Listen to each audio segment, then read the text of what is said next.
A very good morning, friends. I hope you're doing good. And as usual, I keep reminding you and keep asking you that I hope you've done your cumulative revision on Ind AS 103 business combination. So just to remind you what we were discussing, we were focusing on the 7-step model that is on the acquisition accounting. And we've come a long way. We have covered almost, I would say, the 4th step, though we're still within the 4th step. The first one was on identifying the accounting acquirer, which we have already visited in detail. The second one was getting the acquisition date, which we have also visited in detail. I've already created mind maps for the same as well. And we went to the step number 3, which I've also discussed in detail and made a mind map in terms of step number 3A and step 3B. The step 3A focuses on the deferred tax. If you are given a tax rate, then we are required to identify the DTA or the DTL. And the step number 3B, which is making a list of the net assets and the total 8 exceptions which I gave you. Now, there were 2 exceptions which we are yet to discuss, and these 2 exceptions come in step number 4. One is on account of share-based payment, which is one of the elements of purchase consideration. And the other one which I gave you is the concept of reacquired rights, which we are going to discuss in step number 4 under pre-existing relationship. So both those 2 pending issues on the exceptions, the pre-existing relationship will take care of the reacquired rights, and in the share-based payments will take care of the SBP. Our focus turned in terms of step number 7 and step number 4. And in terms of step number 4, we also added a new element as well. When you look at the purchase consideration in step 4, you also need to look at the impact of that in step number 7. So which means in terms of the different elements of PC, I gave you a total of 7 elements in the purchase consideration. Just to remind you those elements, DC, that is a deferred consideration. Then there is a contingent consideration, CC, in the capacity of employee or shareholder, CCE, CCS. Then there is TC, that is transaction cost. And then there is a PHI, previously held interest, which happens in terms of step acquisitions. And then we went to the other elements, that is share-based payments and the pre-existing relationship. So what I'm going to do, not spending much time on the step number 4, on the elements covered, I'm just going to give you a quick mind map, which will, just give the elements, what is the impact on step 4 and what is the impact on step 7. And if you remember, we divided our step number 7 in terms of 3 parts. The entries in a pre-business combination, the entries on the date of acquisition, and the entries which are going to be done on a post-business combination. So I'm just going to make a quick chart and then proceed with the other 2 elements of the step number 4.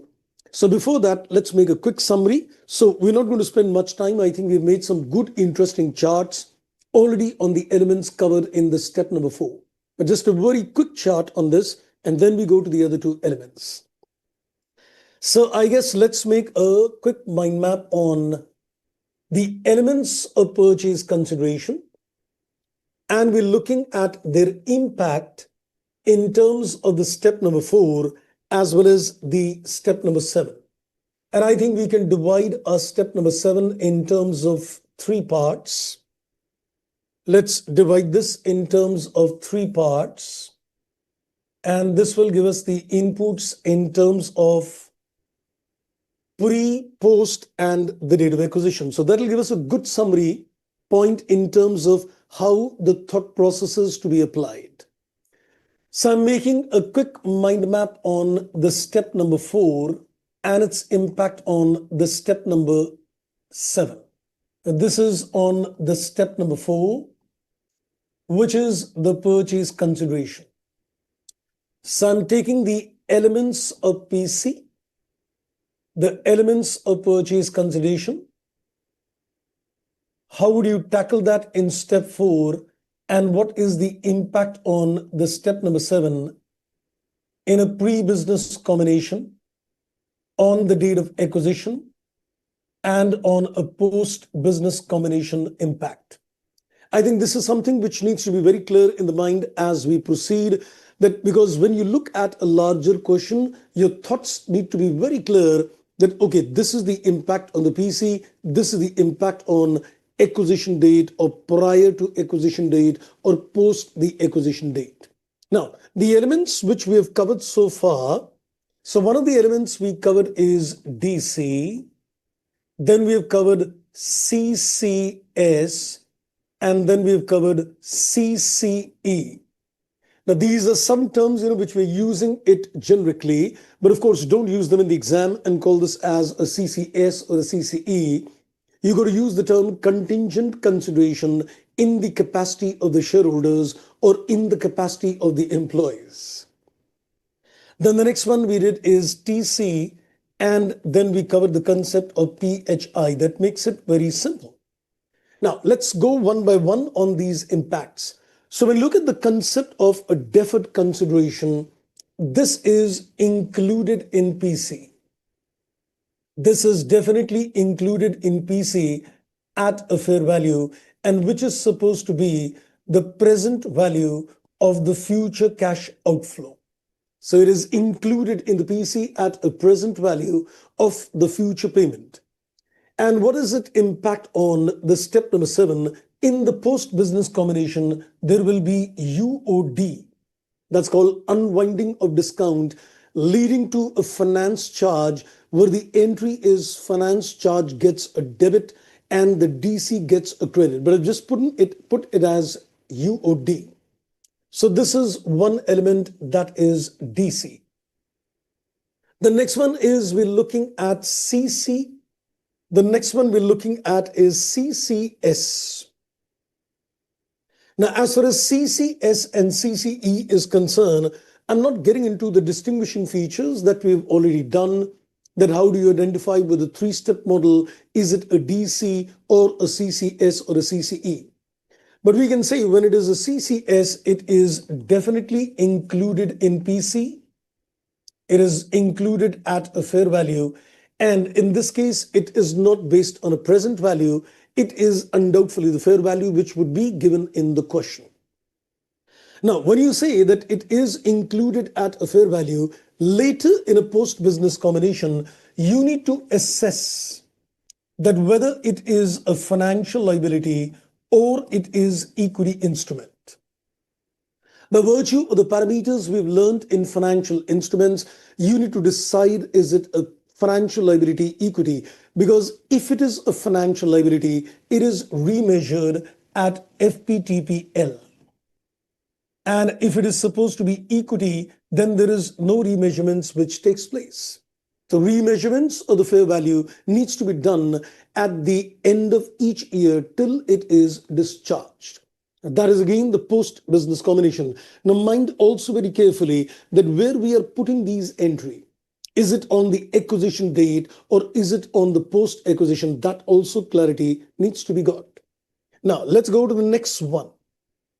When you say it is a CCE, this is not included in PC. This is not included in the purchase consideration because it is paid in the employee's capacity. But that does not mean that there is no post-business combination impact. You are going to account it as a share-based payment under Ind AS 102. So in a post-business combination, you can say Ind AS 102 would apply. So this will be accounted in a post-business combination period the way a share-based payment is accounted under 102.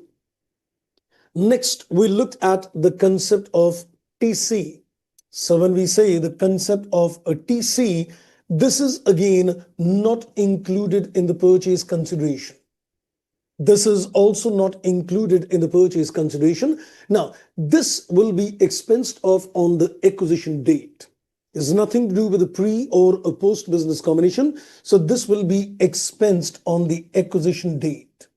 It is expensed off through the profit and loss account itself. So you can see that I'm very carefully inserting where the entries are going to be captured. And then finally, in terms of PHI, we decided it is a step acquisition. So you're going to capture the fair value of the previously held interest. So I'll say, yes, it is included. It is definitely included in PC, and this is at fair value again. But here you need to make an assessment. Here you need to make an assessment. So I'm just putting it, you need to make an assessment that which case is it?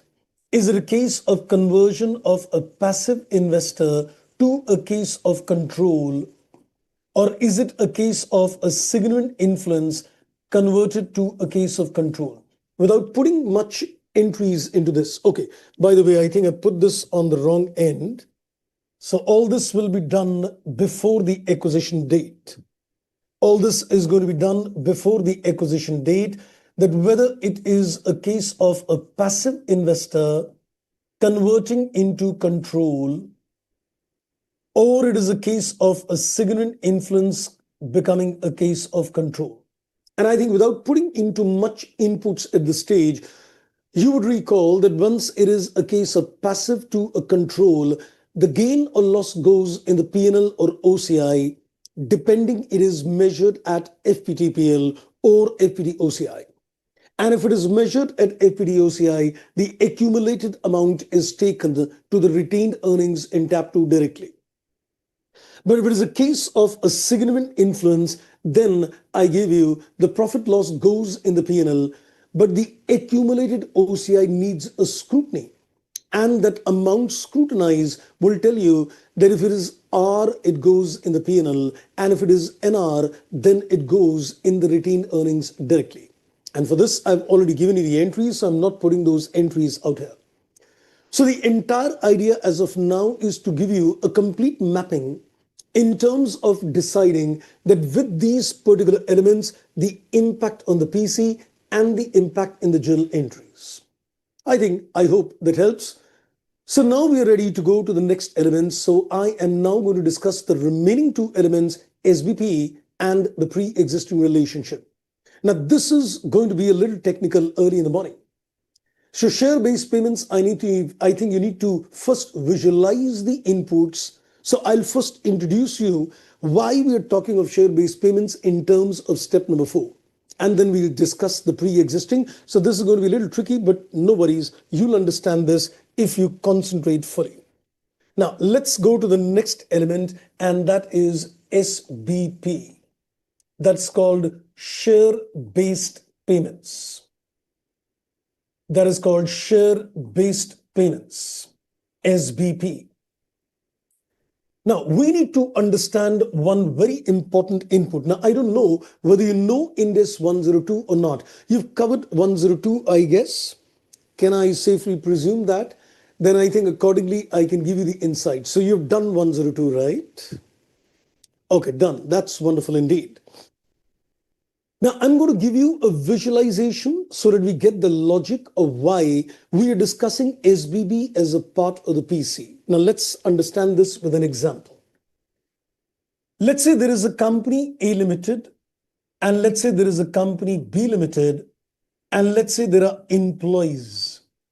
And let's say these are the employees of B Limited. So let's consider in this case that A Limited is the acquirer and B is the acquiree. So I'm considering that A is the acquirer, accounting and the legal both, and B is the acquiree, accounting and legal both. And these are the employees of B Limited. Now please visualize it very carefully, because I'm first going to give you why we are talking of a share-based payment in terms of step number 4. So now let's consider some data. Let's say B Limited has got a total of 1,000 shares in the company. And let's say A acquires a total of 600 shares in B. That means he gets a 60% stake in terms of B, and therefore there is a control. So he gets more than 50%, so 60% stake, and therefore we say he gets a control over B. Now, B Limited has, let's say, issued certain ESOP to its employee. So B Limited is given certain ESOPs to its employee, And let's say once the ESOP gets converted, so let's say another 250 shares will be issued to the employees of B Limited.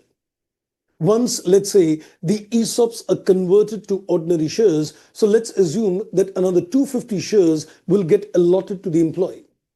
Now, imagine the thought process of A Limited at this stage. A Limited will visualize that today I've got 600 shares out of 1,000. Once these employees are given another 250 shares, the total share capital of B will become 1250. And he will have a total of 600 shares out of that 1250. So he's visualizing today. He's visualizing today that once the company issues 250 shares, he will be left with 600 shares out of a total of 1250 shares. So he knows that his percentage will get diluted. So if I calculate the percentage, 600 divided by 1250, he knows that his percentage will dilute from 60% to 48%. Now, in this particular case, he also knows that if this happens, he will lose a control over B. So he needs to do some proactive action so that this doesn't happen. I think I'm very clear on my thoughts. That A Limited today knows that he's got a 60% stake, but once the employees are given these 250 shares, he will lose a control. His stake will get diluted from a 60 to a 48%, and he will lose control over the company. Now, considering this, you know what he's going to do today? He's going to approach the employees of B Limited and tell them that I will replace your share-based payments. He will incentivize the employees of B and tell them, forget about the ESOPs given to you by A B Limited, you take my ESOP because it is in the interest of A Limited itself. Because if he doesn't replace these ESOPs, then he knows that he's going to lose control over company B. So what he's going to do, in order to safeguard his own interest, what he will do, he will approach the employees of B Limited and say that I will replace the share-based payment awards to you.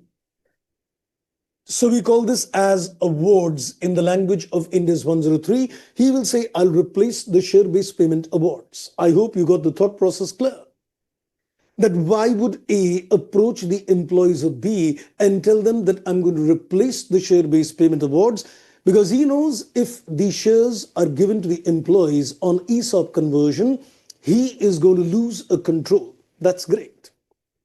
Now, we need to visualize another important aspect now at this stage. Agreed that he approaches the employees of B and he is going to, capture this transaction. Now, if I just look at the accounting in the books of B, can I say B would have done the accounting under Ind AS 102?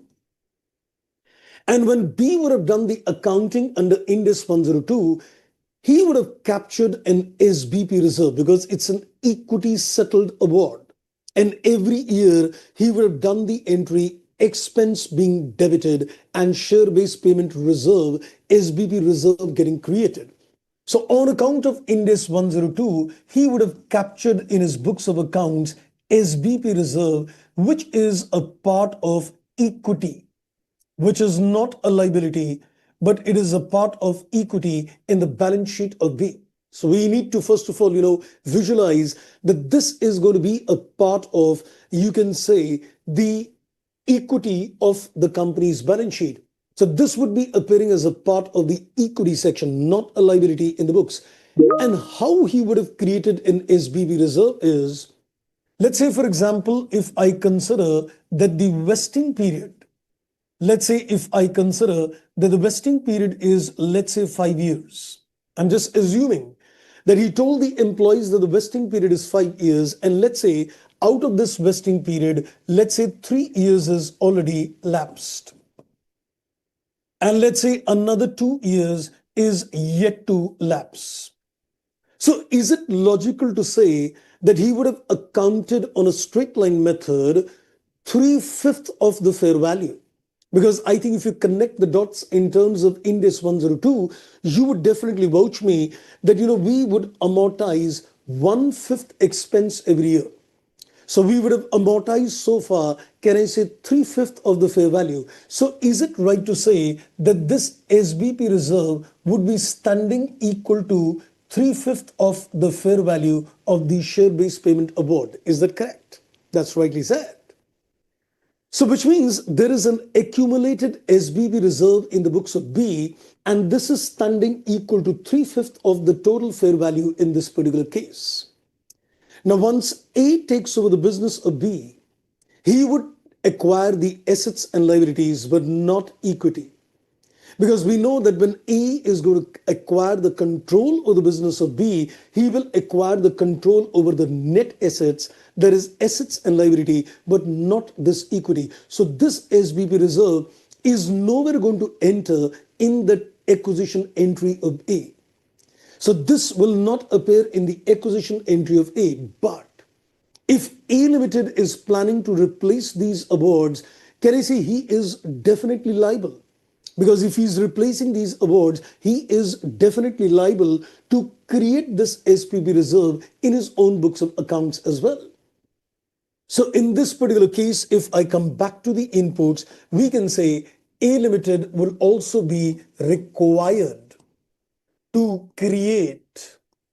He's also required to create this SBP reserve in his acquisition entry as well. Now, very important input. So either he creates this as a part of the step number 3B. When he creates the list of net assets, he creates this SBP reserve as a part of the step number 3B, or he takes it as a part of the purchase consideration. Trust me, the impact is same. I'm just going to show you the inputs in this case. So coming back to the picture, that A Limited is required. A Limited is required to create this SBP reserve in the books of accounts. Now, as I said, there are two alternatives available. So did you get a complete clarity of thoughts? There are two alternatives available in this particular case. So I think let's visualize both the alternatives for conceptual clarity. So in this particular case, the first alternative one is that you take it as a part. You take it as a part of the step number 3B. When you take the net assets, you take it as a part of step 3B. And this is what we have already done. When we were looking at the step number 3B, and I give you all the exceptions, the standard says that it is to be taken as an exception. So you need to take this SBP reserve as a part of the net asset list. This is one alternative. But the second alternative is that you take it as a part of PC. So you take it as a part of the purchase consideration. That means you take it as a part of the step 4. Now you would say, how would the impact be the same? If you take it in step number 3B or you take it in the step number 4 in PC, how is it same? No worry, just watch this carefully. Now, in order to show you that the impact is same, so in this case, what you did, you took the net assets debit, and this is excluding that SBP reserve. This is excluding that SBP reserve, and in the purchase consideration, you will include, this is including that SBP reserve. So when I'm going to put the entry net assets gets a debit, excluding SBP reserve, and the purchase consideration is including, SBP reserve is like a credit balance. So already a part of the purchase consideration, already a part of the credit side. Now what I'm going to do, I am going to discharge this amount. PC gets a debit and the SBP reserve gets a credit later. So automatically the amount of SBP reserve in the PC is created as a separate credit. The PC gets a debit and SBP reserve gets a credit. So this is the impact. Now, if you do look at this entry, you would say, let me take the net assets, or rather, let me show it separately. You say that, okay, I'll take the assets gets a debit and the liabilities gets a credit and the purchase consideration gets a credit. Now, you include, this is including that SBP reserve. and the PC is going to be excluding the SBP reserve. So see this carefully. Don't you think that the impact is 100% the same? Here, you are segregating the reserves at a later stage. And here, you are considering the SBP reserve already in the acquisition entry as a part of the liabilities list. I hope you got the dots connected well. The net impact is 100% the same, but as I said, we prefer, there is no problem in terms of the first alternative, but we prefer the second alternative. That is the reason I did not take this amount as a part of my step number 3B. I decided we'll take it as a part of the purchase consideration. I hope the logic stands very clear. Because whether you take it as a part of the list in step 3B or you take it as a part of the purchase consideration and then segregate it later, the impact is 100% the same. Okay, that's wonderful indeed. Okay, so I think I am absolutely now connected on the dots. Now the only agenda is, what is the amount of this SBP reserve? Agreed that we need to create this SBP reserve in the books of A Limited, but now the agenda is, what is the amount of this SBP reserve? Now, if you just connect the dots once again, in this particular case, you can see that the SBP reserve is appearing in the books of B Limited at 3/5. The vesting period completed is 3 and the total vesting period is 5. So I think A is also logically required to create the same amount. So what does A Limited do? The amount of this SBP reserve is going to be vesting period completed. In my example, 3 years. Vesting period completed in my example 3 years, and you can say the original vesting period. In my example, it is 5 years into the fair value of the original award, into the fair value of the original award on the date of acquisition. So we will say, let's calculate the fair value of the original award on the date of acquisition and take 3/5 of that. But there is a small little catch again out here. A Limited, as the acquirer, knows he is a very powerful company. And in this particular case, he believes that he's not going to give these ESOPs to B. And he says, sir, I am going to increase the vesting period. He tells the employees in the same example that out of the total 5 years, you've completed 3 years. But if you want my share-based payments, I am extending the period to 6 years.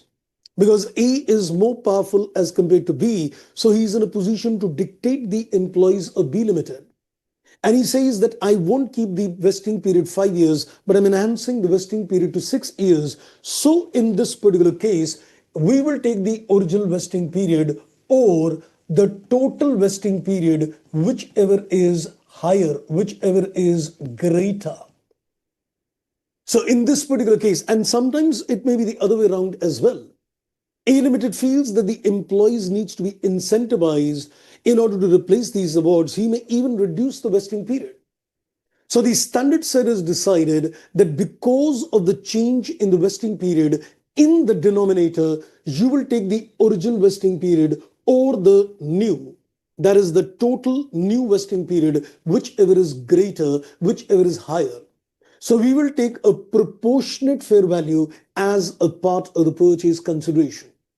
I hope, friends, you got the dots connected. But my discussion is not yet complete. I know this is technical in the morning. But I hope you got the dots connected well. Why do we create this SBP reserve in the books of A? That's one. And what is the value at which it is created? Number two. So you need to be clear on two thoughts. I explained that why would A Limited be required to create a replacement of these awards? And it is basically, doing a little mirror accounting done by B, where A is also required to create an SBP reserve since the vesting period is already got completed, partially completed. So he is required to create a proportionate fair value in his books of accounts as SBP reserve. Right, friends? I hope I'm clear on my thoughts on that. Correct? Okay, now let's take it further. Now, when we've seen the concept of SBP, now let me tell you that this SBP has got a total of 3 variations with us. So when you're going to attack a question, we're going to see that there are a total of 3 variations in terms of things. Don't worry, we'll look at a practical illustrations as well. But there are going to be total of 3 permutations and combinations. Let's take it further. So when I'm looking in terms of the SBP, that is share-based payments, you can say that there will be 3 kinds of situations. There will be 3 kinds of situations, and the accounting treatment for each one of them would vary. Now, the 3 situations is that is A Limited, in my example, the accounting acquirer, is he required to mandatory replace? So there may be something which we call is mandatory, is called mandatory replacement. He is required not by choice but on a mandatory basis to make a replacement. Or it may not be mandatory, it is supposed to be an optional replacement. If it is supposed to be an optional replacement, the language of the question will make us very clear whether it is a mandatory replacement or it is supposed to be an optional replacement. Or A Limited decides, no, I'm not replacing. So in this particular case, there is no replacement. There is no replacement. So you can say broadly, there are 2 permutations and combinations. One is he decides that yes, I'm replacing, which is either a mandatory or an optional replacement, or he decides no, I am not replacing. Now, the accounting treatment in each of these cases is going to be different. So watch this carefully. Then we'll do a practical illustration based on this. Now, if it is supposed to be a mandatory replacement, whatever treatments I gave you, that same treatment is applicable out here. So A would be responsible to create an SBP reserve. Now, let me tell you something more important at this stage. In the question, you will be given a data regarding the fair value of the new awards, that is the new ESOPs, and the fair value of the original awards both. Because A Limited is making a replacement of the awards, so the question will give you the fair value of the new awards also and the fair value of the original awards also. Now be careful that when you're considering the proportionate fair value, we are considering the fair value of the original awards. We don't need to consider the fair value of the new awards. That is called the replace awards. Now, the examiner is going to give you the fair value of both the information. So to give you a clarity of thoughts, I'm going to give you a 3-step model in terms of mandatory replacement so that we do not go wrong. Watch this. So in this particular case, what we'll do, we will apply a simple 3-step model. We will apply a simple 3-step model. So many 3-step models. The total vesting period in the formula is the earlier 5 years or the new 6 years period. Yes. If you're looking at this case, the original vesting period in my example is 5, and this total is, if it gets extended, 5 plus 1, that is 6. So when we consider total, it is supposed to be the total vesting period already passed by and the extended period, if any. So we will take whichever is greater. Correct. Okay, so let's come back on the agenda. So when you're going to do the calculations of the mandatory replacements, I will apply a 3-step model. What are you going to do? In terms of step number 1, you will just organize the fair value of the replaced, that is the new awards. You will just calculate, identify the fair value of the replaced awards and the fair value of the original awards. That's it. Just watch the figures. That's it. You don't need to do any accounting. So I will just organize the fair value of the replaced and the original awards. Now in step number 2, as a part of the purchase consideration, I will take the fair value of the original awards and take a proportion, that is vesting period completed. We'll take the vesting period completed divided by the original or the total vesting period, whichever is higher. So this is what I gave you earlier as well. So I will take the fair value of the original awards and take the vesting period completed, and I'm going to consider the original or total vesting period, whichever is greater. And this will become a part of the PC. Now let's take some figures to appreciate this bit more. Let's consider the fair value of the replace award is 120 and then the original award is, let's say, 90. So you've taken a proportion of this 90, and let's say the proportion of this 90 comes to, let's say, to the extent of 75. Let's say that comes to 75. Now let me ask you a simple question. Is A Limited required to account for 90 in total, or is he required to account for 120? The fair value of the replace award is 120. So ultimately, the total credit in SBP reserve, should it match with 90 or should it match with 120? Decide that. So ultimately, he's issuing the new awards. So is the amount of SBP reserve ultimately should equal to 90 or ultimately equal to 120? Considering that the new awards have been issued and their fair value is 120, at the end of the vesting period, is the total credit should match with 90 or 120? What do you say logically? Okay, I think I'll answer that. So in this particular case, the credit should be equal to 120. So what we're going to do in the post-business combination, I will take the fair value of the replace awards minus the value in step number 2. This 25 will be accounted in the post-business combination period as per Ind AS 102. So once again, as I said, you're going to see some technical inputs coming early in the morning itself. I think let me just connect the dots. A is making a replacement of the awards to the employees of B. So can I say at the end of the day, if you issue ESOPs, your total credit in SBP reserve should equal the fair value of the awards at the end of the vesting period. Agreed or not? Forget about this standard.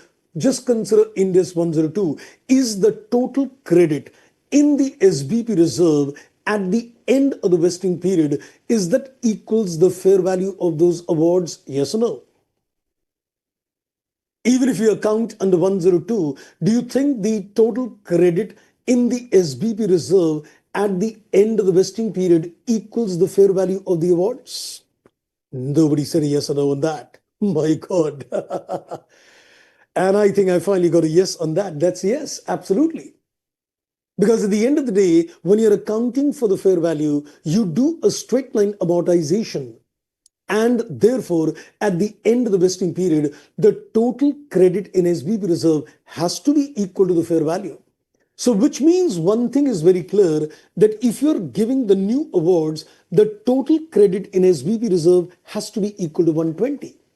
So out of this 120, some portion is a part of the purchase consideration and another portion is accounted under 102. So when the A Limited replaces these awards, we need to identify that out of this 120. Now the question is, when you're identifying that out of this 120, what is a part of the PC, we don't take pro rata of 120. That's important. We are considering the pro rata of the fair value of the original awards to get what is a part of the purchase consideration. Now that's important. So you will say, okay, let's take the fair value of the original awards on the acquisition date, take a proportion of that. That is a part of PC. So step number 1, the fair value of the new awards, that is replace awards, minus the step number 2, the difference is accounted under 102. So what is a part of the post-business combination accounting is the difference between fair value of the new awards minus the proportion decided in step number 2. I hope I stand clear on that. So you're going to very carefully apply a 3-step model to decide what is a part of the purchase consideration. Let's go ahead. This is on the agenda of a mandatory replacement. Now come to the point where there is optional replacement. You can definitely vouch me that if there is a mandatory replacement, I am indirectly telling the acquirer to create a SBP reserve in the books of accounts. But imagine a situation where you're not required to replace, but you're still replacing it, and it is completely optional. In this particular case, the standard setters have given an eased accounting to the acquirer. Nothing is a part of the purchase consideration, so it is not a part. It is not a part of purchase consideration. This is going to be totally accounted in post-business combination period. This is going to be totally accounted in the post-business combination period. So if you are doing an option replacement, you are getting the benefit of accounting it subsequently. No impact on your acquisition entries. It will be accounted in the post-business combination, and that is by virtue of Ind AS 102. So you're going to spread over the fair value of those awards in the post-business combination period. So mandatory replacement means you are required to add something to PC. Option replacement means nothing is to be taken as a part of the purchase consideration, completely a post-business combination accounting. Now let's come to the point where it is going to be a case of no replacement. Now you need to visualize this. I'm going to give you an input and you're going to vouch me on that particular input. So please look at this carefully. Let's go back to the same example. Now, in this case, A Limited says, I am not issuing ESOP to the employees of B. He refuses, I will not. Because there is a possibility that A is already got a huge stake in B. Now, let's say instead of 60%, let's say he's got a 80-90% stake in B. So he feels that even if the ESOPs are given to the employees, his percentage will dilute, but he'll still be in control of the company. He's not bothered. He feels that, if B Limited gives the shares to the employees of B on the conversion of these ESOP, he says it's okay, it doesn't make a difference to me. I've already got a 90% stake. My stake from 90 will become, let's say, 80. It's okay. I still be under control. So he refuses to do any kind of replacement. So let me now ask you, if he does not replace, do you think these shares will be with the NCI? Think about it. So if he does not replace, do you think these shares are going to be with the NCI in that case? And that's rightly said. Because if these ESOPs are not replaced, they go to the employees of B who are not the shareholders of A. So that means it becomes a part of the NCI. So the only difference which will arise in this case, that instead of PC, it will become a part of the NCI. So in this particular case, the calculations are the same. So we're again going to apply a three-step model here as well. We again going to apply a three-step model here again. But in this case, there is no replace award. So we will just organize what is the fair value of the original award on the date of acquisition. There is no replaced awards. The three-step model remains more or less the same, but we will consider the fair value of the original awards on the date of acquisition. And this will become a part of NCI. This will become a part of NCI. And in this particular case, we'll take the fair value of the original awards in step 1 into the vesting period completed, same concept, into the vesting period completed upon the original or the total vesting period, whichever is higher. So, but now in this case, why are you considering the original or the total vesting period? Even if he does not replace, he may still change the vesting period. Because now he's in control of that company. And since he is in control of the company, he can do any kind of changes as well. So we will consider the original or the total vesting period, whichever is greater. Now just let's consider the inputs. So can I say, let's assume that the fair value of the original award is, let's say, 90. And when you did this calculation, let's say it comes to 65. So is there something which is yet to be accounted in the post-business combination period? Yes. So what we're going to do in terms of the step number 3. So what we're going to do in terms of step number 3, the difference of this 90 and 65, that is 25, is going to be accounted under the post-business combination as per Ind AS 102. The difference between the fair value of the awards in step 1 minus the step number 2 value, the difference is accounted in the post-business combination as per 102. So can you just quickly connect some dots at this stage and tell us the discussions on SBP, share-based payments? Yes, I'll do. Okay, so I guess now let's connect the dots quickly on this, and let's connect and then do some questions on this area. This can be an independent questions in the exams as well, where the examiner tests your knowledge in terms of a share-based payments only. Now, let's, I think, go back and connect the dots once again. So we started a journey in terms of the share-based payment, that is SBP, its treatment in the calculation of the purchase consideration. I'm just giving you quick dots in terms of what you need to remember. So we decided that A, the acquirer of the company, knows well in advance that the company B has issued certain ESOPs to the employees of the company.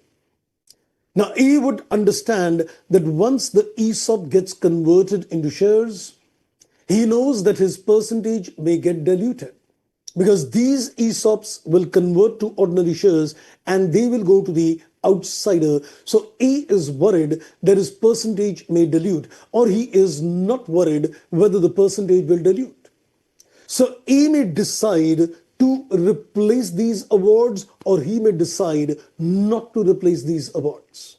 That is his own perception. He decides, no, I'm not replacing, or he says, yes, I have to replace. So either he replaces on a mandatory basis or he replaces on an optional basis.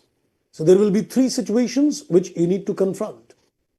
There is a mandatory replacement, there is an optional replacement, and there is no replacement. Now, you need to understand that once these 3 combinations comes to your mind, if it is a case of mandatory replacement, one thing is very clear, that A is required to create an SBP reserve in the books of accounts. So we will apply a 3-step model, organize the fair value of the replaced and the original awards on the date of acquisition. Your step number 1 is simply organizing the fair value of the replaced and the original awards. That's it. Then in step number 2, you need to take a proportion of the fair value of the original awards. So we'll pick up the fair value of the original awards and take a proportion which is based on vesting period completed upon the original or total vesting period, whichever is greater. Because the acquirer may change the vesting period. He may increase or he may decrease the vesting period, and accordingly, we need to take a proportion based on the completed period and the total or original, whichever is higher. And then the remaining proportion, because at the end of the day, you need to account for the fair value of the replaced awards. So whatever is the difference between the fair value of the replaced awards minus the step number 2 value, that will be accounted in post-business combination period as per 102.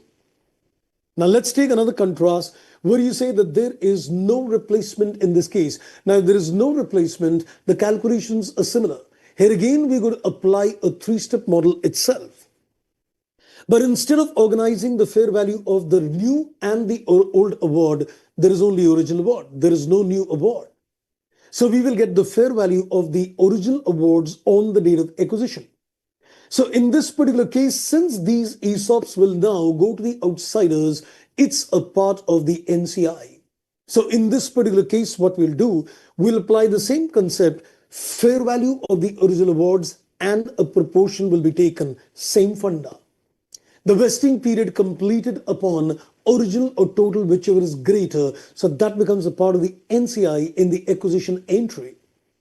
And then in this particular case, you can say in step 3, the difference in the fair value in step 1 minus the difference in the fair value in step number 2 proportion, the difference is accounted in the post-business combination as per 102. And the easiest case is when there is an option replacement, no part of PC, no part of NCI, you got to do the accounting in a post-business combination. Option replacement means a little more relaxed accounting which is given to the acquirer, where the entire things will be accounted in a post-business combination as per Ind AS 102. Right, friends, I hope I am now connected on the dots. We're ready to do some questions in the study material pertaining to this. So far, so good, I guess. Okay, so let's, I think, take it further. And post-acquisition is 45 and not 25. 90 minus 65. Why? This is 90 minus 65. That works out at 25. So in mandatory replacement. Sorry, my error. Yes, you're right. 120 minus 75. You're right. It is 45. Thanks. That's right. Great. Okay, so I think this gives me the 10 inputs. Now let's go to the study material. Now you have to also identify which case are we falling into.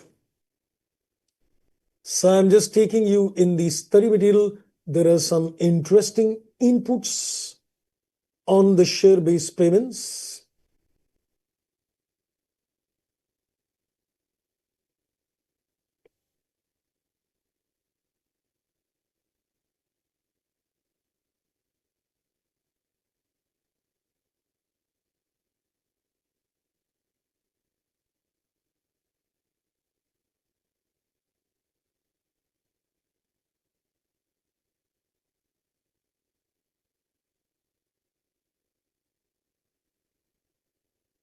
Yes, we've got a simple little example out here.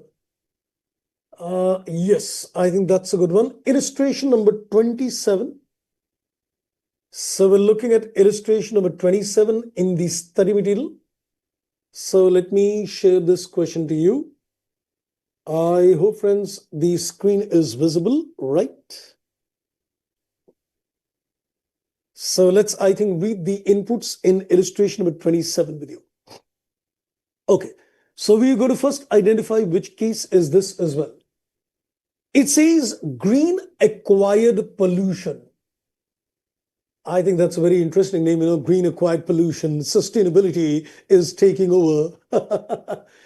It says as a part of the management arrangement, green had to replace. Green had to replace. Is there anything which is coming as an indication when it says it had to replace?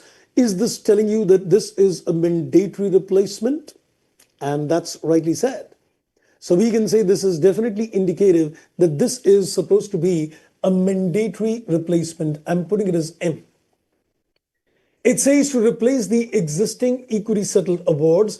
The original awards specify a vesting period of 5 years.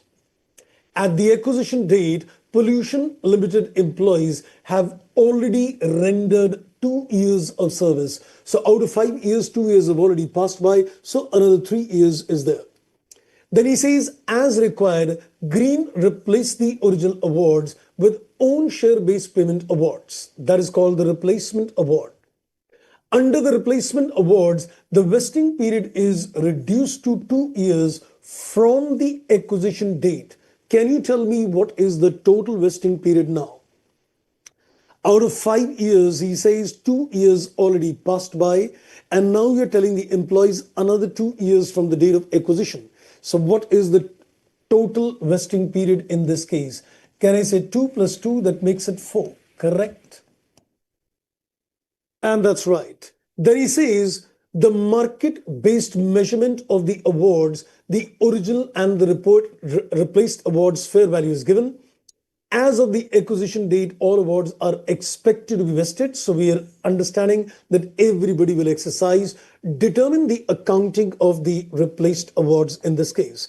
So I think we know that this is mandatory replacement. So we're going to organize a 3-step model and get the results. So this is a case of a mandatory replacement.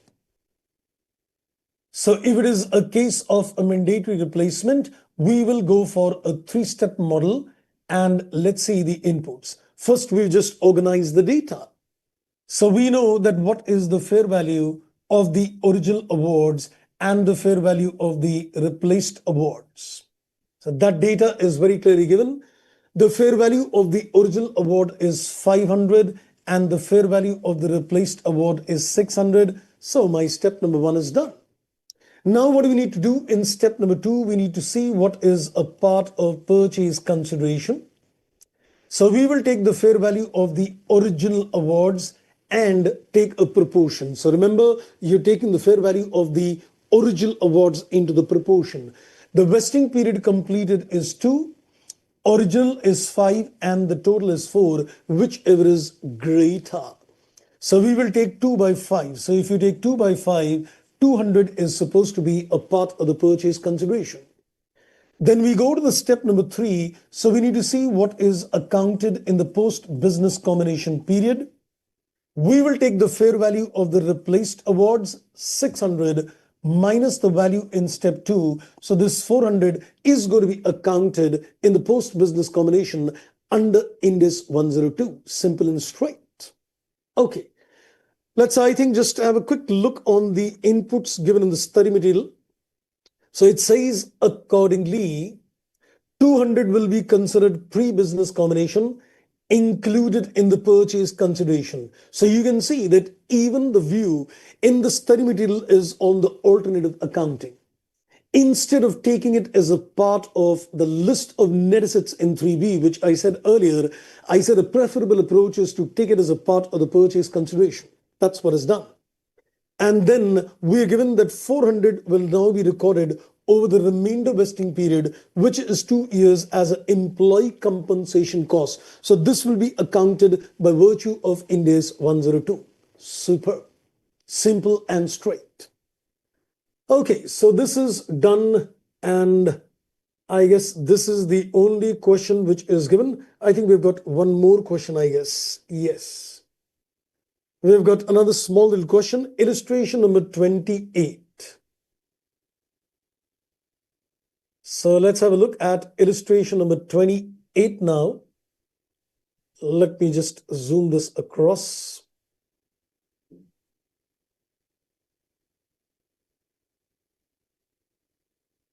So illustration number 28, let's have a look at the details out here. I think this would be definitely visible. So let's have a look at illustration number 28 now.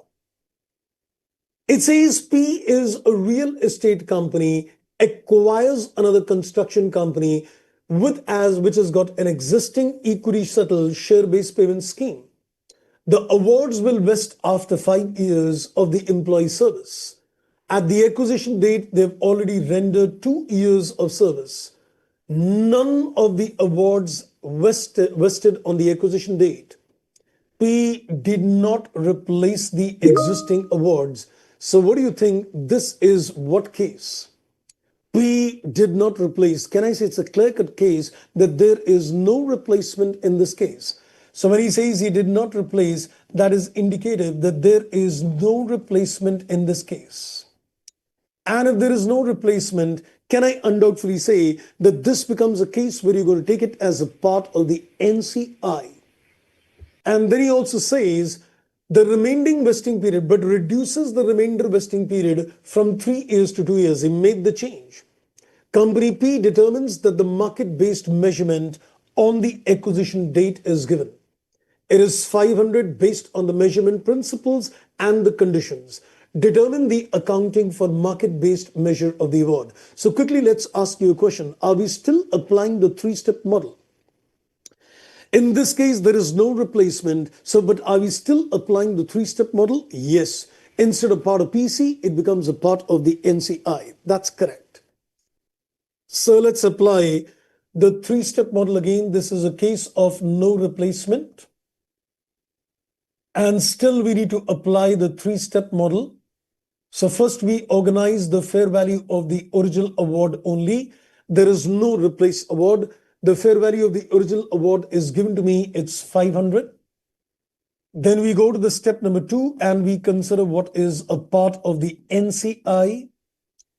And in this particular case, we'll take 500 into the vesting period completed. So we're given the employees have already rendered 2 years upon the original, and what is the total vesting period? 2 years lapsed and another 2 years is remainder. So 2 plus 2 makes it 4, whichever is greater.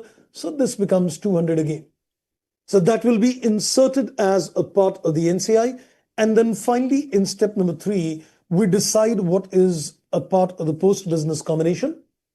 So fair value in step number 1 minus the fair value in step number 2.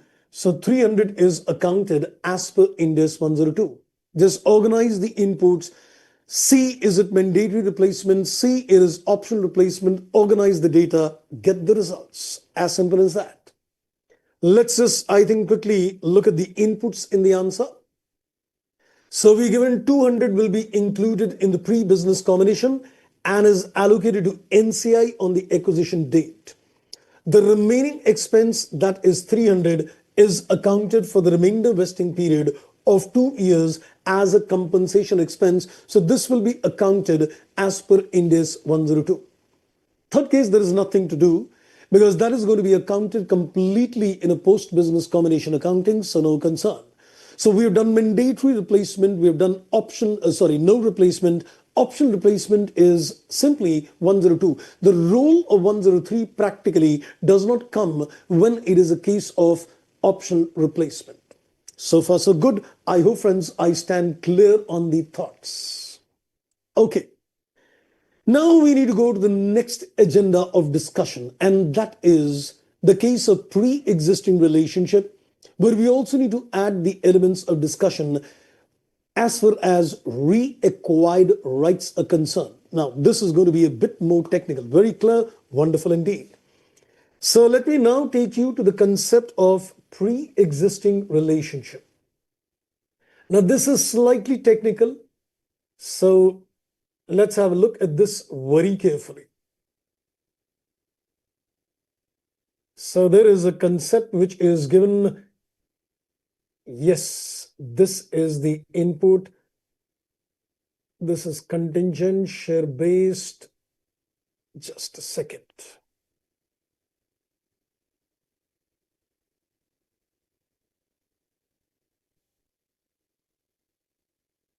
Yes, this is on the pre-existing relationship summary. Okay, this is correct. I guess I need to take you to a very interesting illustration as well.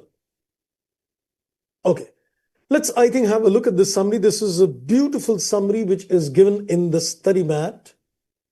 So I think let's give you the inputs on this.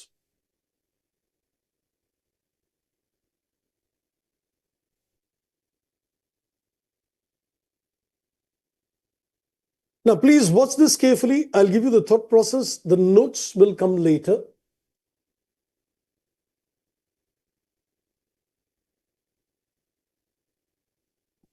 So let's, I think, first of all, understand what is the concept of a pre-existing relationship. So let me first, I think, give you some insights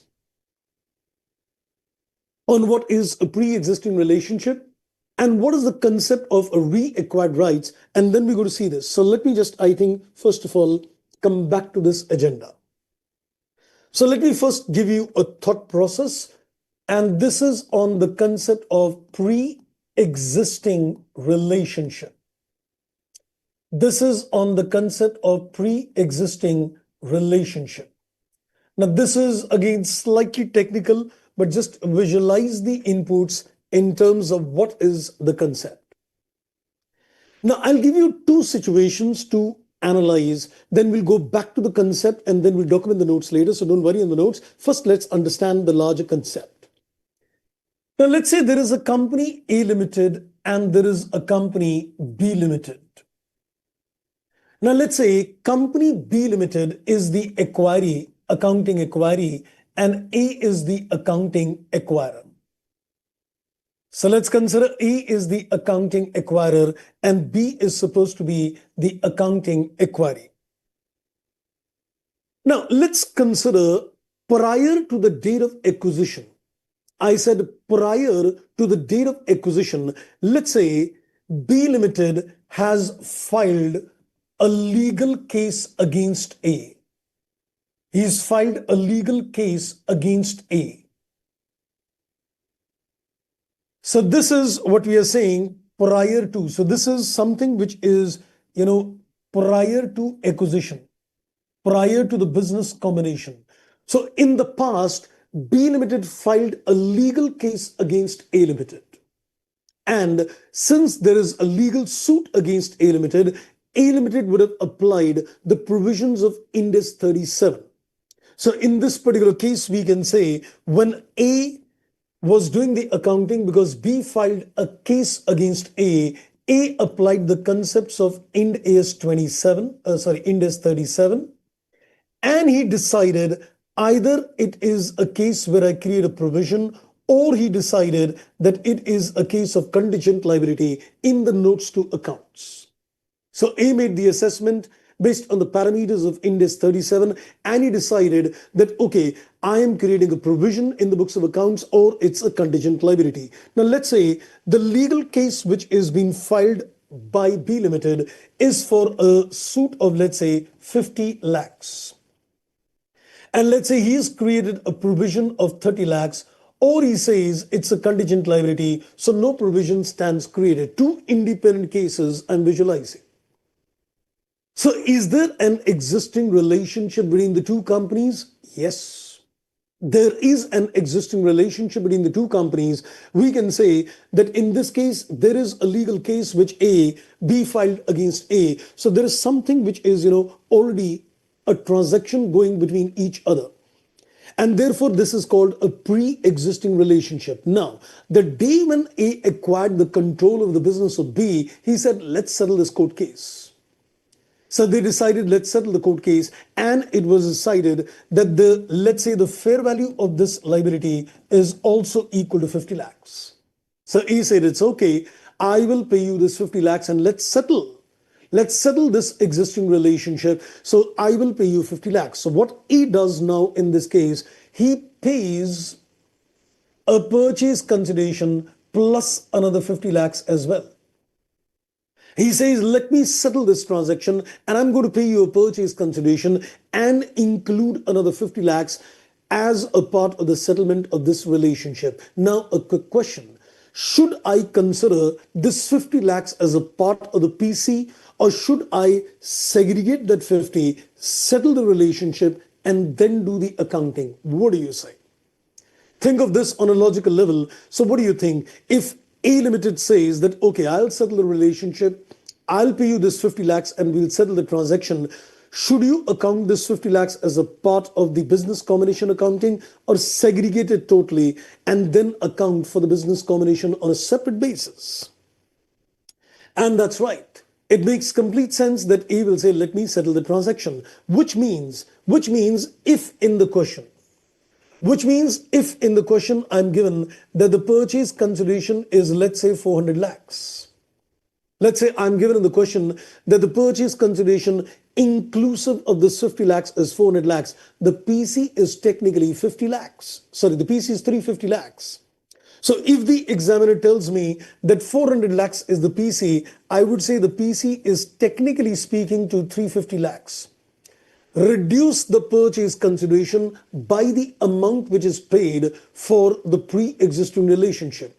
So what is the impact on step number 4?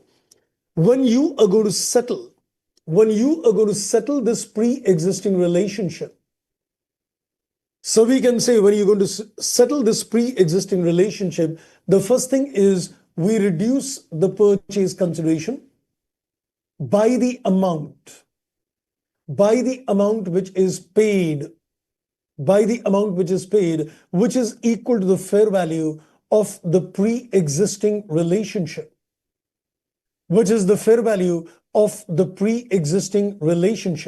I know what you're thinking. You will say, sir, there could be the court case the other way around. I agree. But at the time being, I'm considering that a court case is done by the equerry on the acquirer.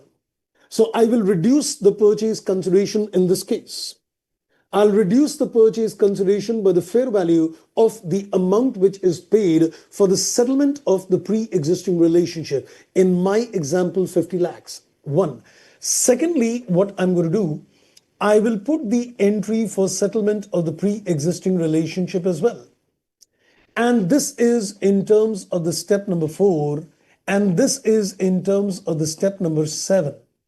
Can you again see the impact in terms of step number 4 and 7? In step number 4, I'll reduce the amount of purchase consideration by the amount of fair value of this particular liability, which is 50 lakhs. Then I'll put an entry in step number 7, which is in a pre-business combination period. And if he has created a provision in the books of accounts, the entry is going to be provision gets a debit, that is 30 lakhs, and the bank gets a credit to the extent of 50 lakhs, and the difference. And the difference in this case will be taken in the profit and loss debit. So whatever is the difference, 20 lakhs, will be debited in the P&L. And if no provision is created in the books of accounts, I'll put the entry P&L gets a debit and bank gets a credit of 50 lakhs itself. Let me just connect the dots once again. So the example which I've given you on a pre-existing relationship is based on the presumption that there is a court case which is done by the acquiree on the acquirer before the business combination period.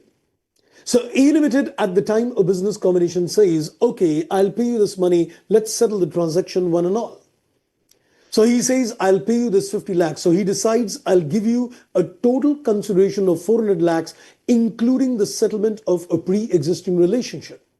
So if the question gives you the purchase consideration, which is inclusive of the amount which is paid to settle this relationship, I will first of all do what? Reduce the purchase consideration by the fair value of this contingent liability. Now, let me also tell you one thing. Though in the books of accounts he's created 30 lakhs and the fair value is 50, the amount which is getting reduced is not 20, it's getting reduced by 50.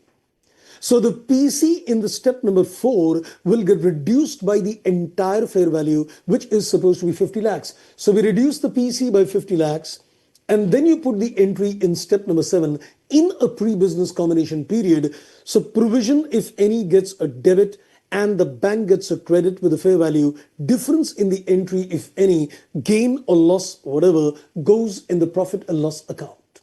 I hope, friends, you got the picture clear. Now we can come to a little more detail. Don't worry, we'll pen this down. Now let's come back to the detail further and let's have a look at this chart. Now you can see that there is a very interesting summary which is given for a pre-existing relationship. Actually, there can be a total of 3 kind of situations. So again, 3, yes. The example which I gave you is one of the 3 situations, but there can be some more situations as well. Now let's watch this. The first one is called non-contractual, example, a legal suit. The example which I gave you was on the basis of a legal suit itself. So moral of the story. If there is any kind of existing relationship between the acquirer and acquiree, you need to first of all filter, was it contractual or non-contractual in nature? If it is non-contractual in nature, for example, a legal suit, I will calculate the fair value of this particular amount. And in this particular amount, we can say whatever is the fair value, this will get reduced from the purchase consideration. This will get reduced from the amount of the purchase consideration as explained. Now, there is a second case.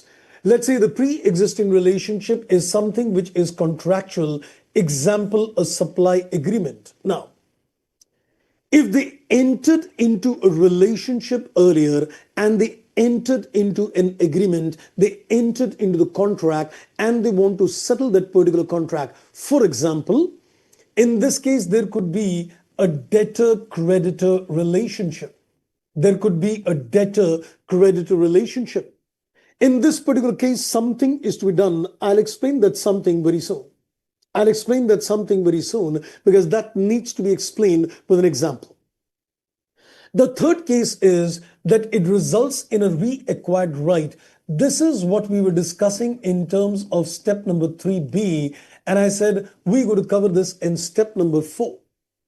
That there is a concept of reacquired right, which also I'll explain with an example itself. Because with the example, I'll explain both these parts. I'll explain you the contractual and the reacquired rights. All this, what is given, I'll explain with a simple example. Let's, I think, take you to an example on this area. So I am carrying a small little illustration. I think it's there in the study material also, I guess. Yes, there is a small little illustration, but I'll take you to a little larger question, I guess. I am carrying a small little question of my own on this area.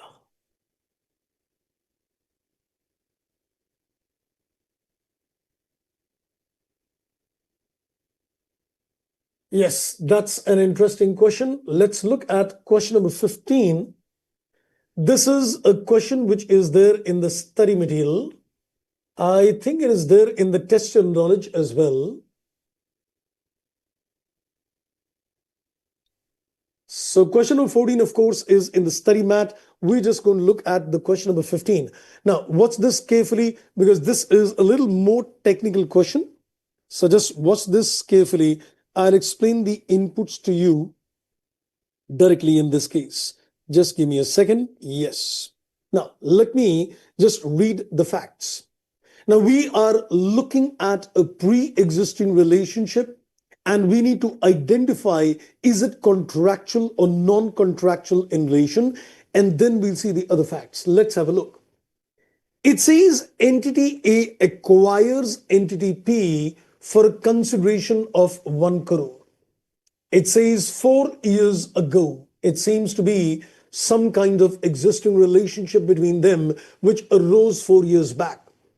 4 years ago, entity A granted a 10-year license, allowing the entity P to operate in Europe.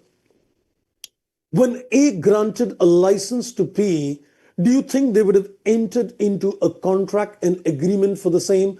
Of course, yes. So if that be the case, will it lead to a contractual or a non-contractual relationship? Indeed, a contractual relationship.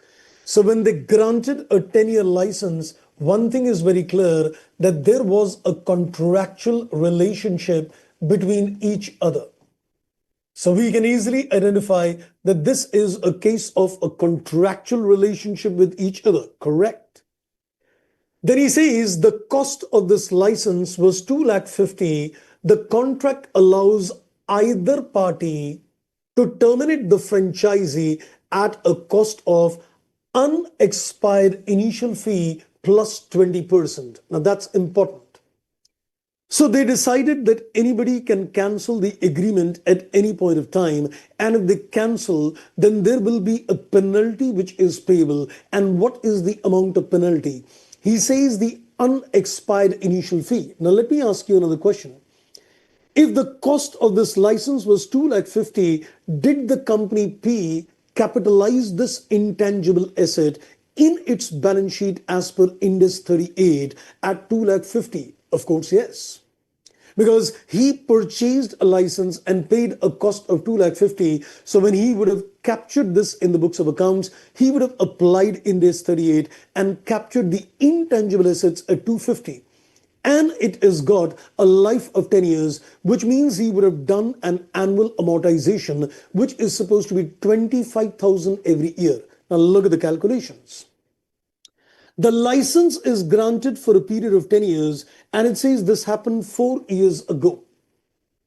So which means I want to get the book value of this license in the books of B today. Let me just do some workings. Let me just do some workings in this case.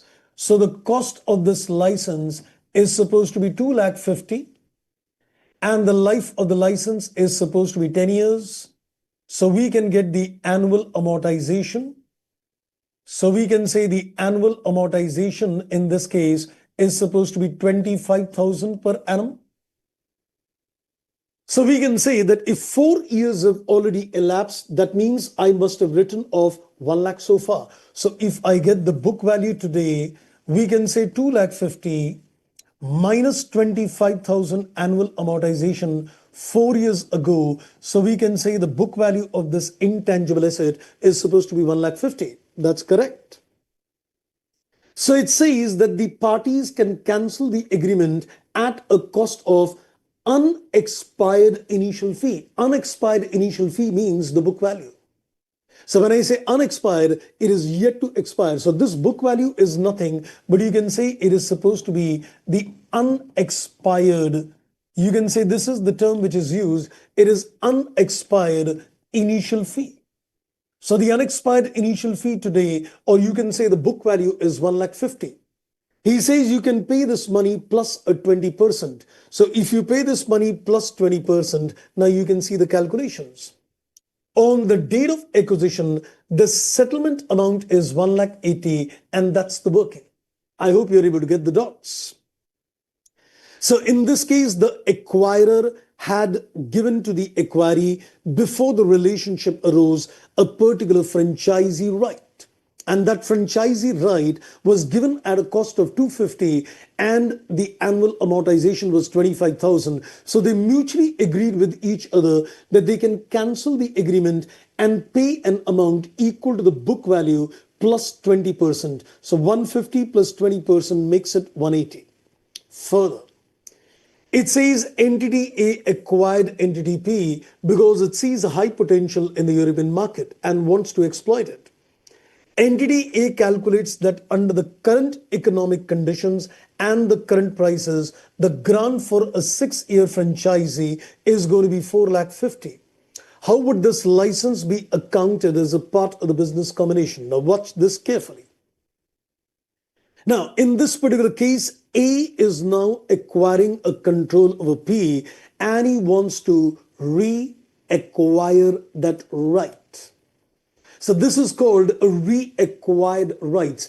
That in a pre-business combination, that means in a pre-existing relationship, you'd given some right to the acquiring company. Today you say that I want the rights back.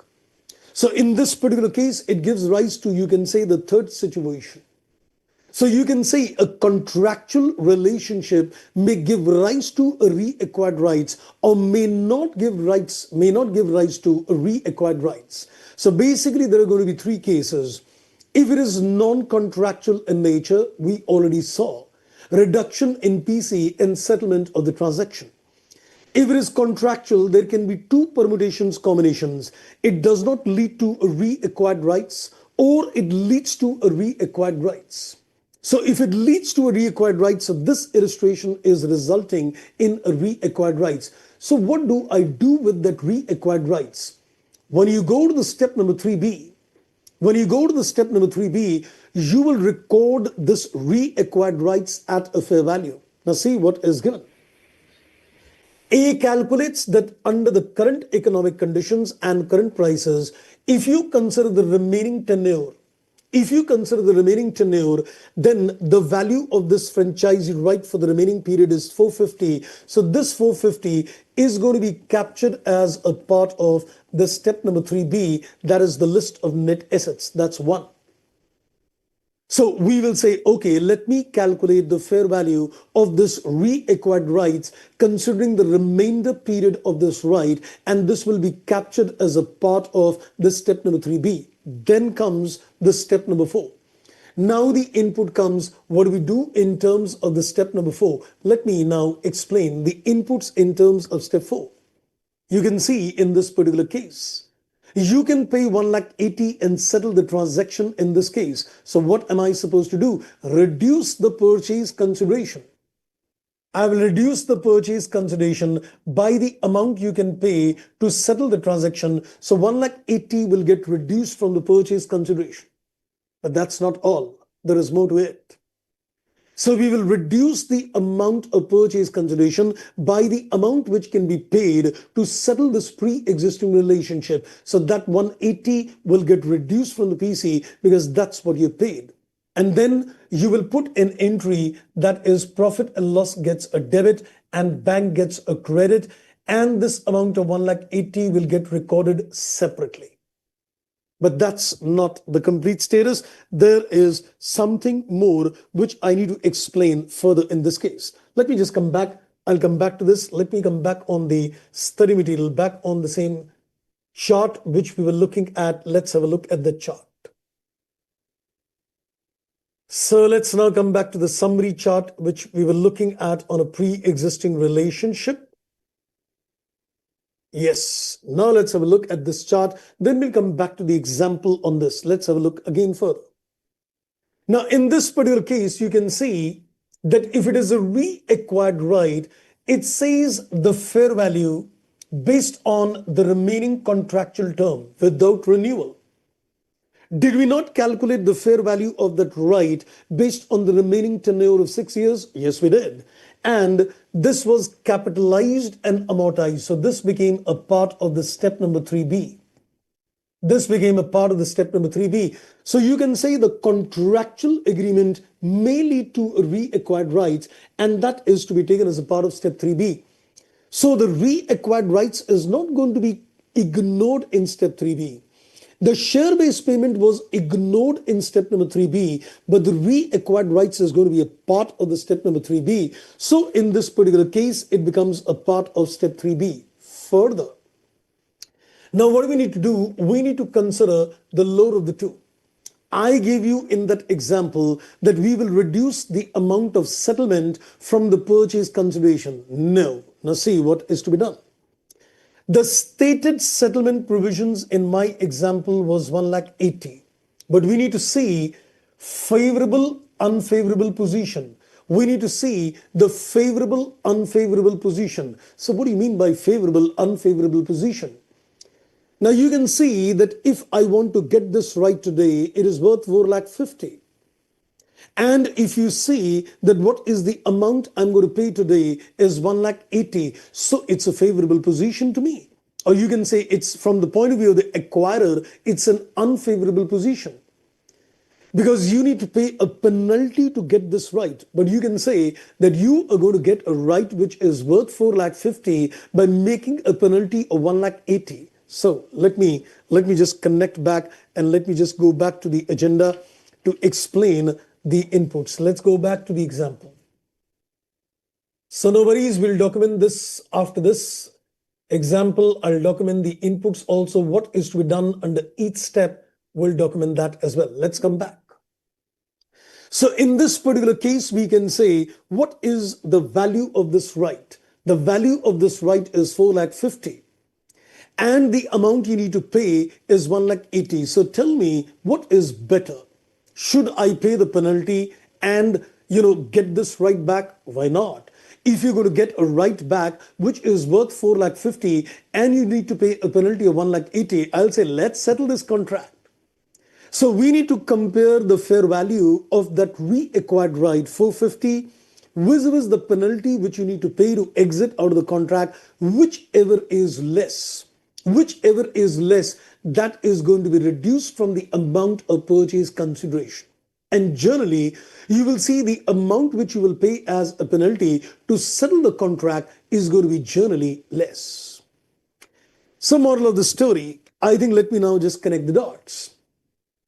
If there is a pre-existing relationship, you will first of all sit down and decide, is it non-contractual? If it is non-contractual, great. In step number 4, reduce the PC, provided, of course, the acquirer. So if there is a non-contractual relationship, you reduce the PC by the amount which is paid to settle the existing relationship, and also put an entry in the pre-business combination in step number 7, settling that liability. If it is contractual by nature, you need to see, is it giving right to reacquired rights or not? If it is not giving rise to reacquired rights, impact in step number 4, reduce the PC, and impact in step number 7, you need to also put the entry for settlement of the relationship. But if it gives rise to a contractual relationship, then you will do 3 things. Step number 3B, you take the reacquired rights at a fair value based on the remaining tenure. Step number 4, you reduce the PC. And step number 7, you put the entry for settlement of the existing relationship as well. So can you please pen this down in terms of all these parameters? Yes. We'll pen this down as well. So let's, I think, pen this down. But I think first I'm going to give you a break. Let me also tell you, friends, today I'm going to take the session till 9:30. So we're going to lose that half an hour. But don't worry, I'm going to compensate you that half an hour in the next session on Tuesday. So next Tuesday, I will be taking an extended half an hour class. Now, this doesn't go waste. So I think considering that, we'll give you a quick break and then we'll go on till 9:30 today. And then I will be compensating that half an hour to you on the next session. So that gets compensated. So I thought, let you tell you in advance, you can plan your Tuesday in such a way that I can extend that session. Because Thursday will be no class on account of Christmas Eve. So I think I'll take the opportunity at the earliest advantage. So let's, I think, give you a quick 10-12 minutes break easily. And then I think we'll document this part. And then we'll go to the step number 5 and 6 as well. So enjoy a break. I'm going to see you in around 10 minutes time.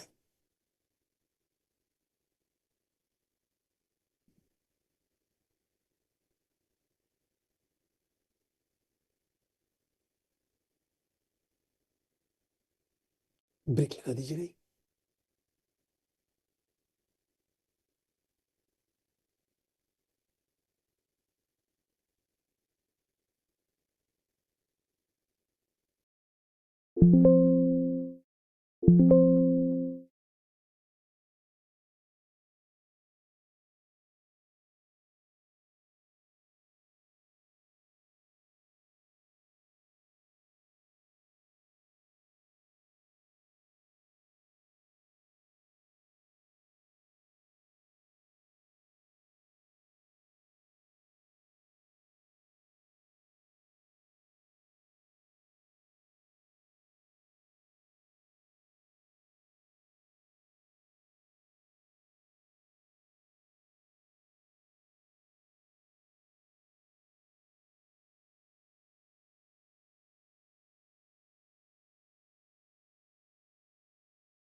think I'm exactly back in 10 minutes time. Didn't give you any extra minute today. But I hope you've been able to relax your minds. Now, I think let's pen down the impact of this pre-existing relationship in a simple summary chart outlining that what is to be seen in various permutation combination.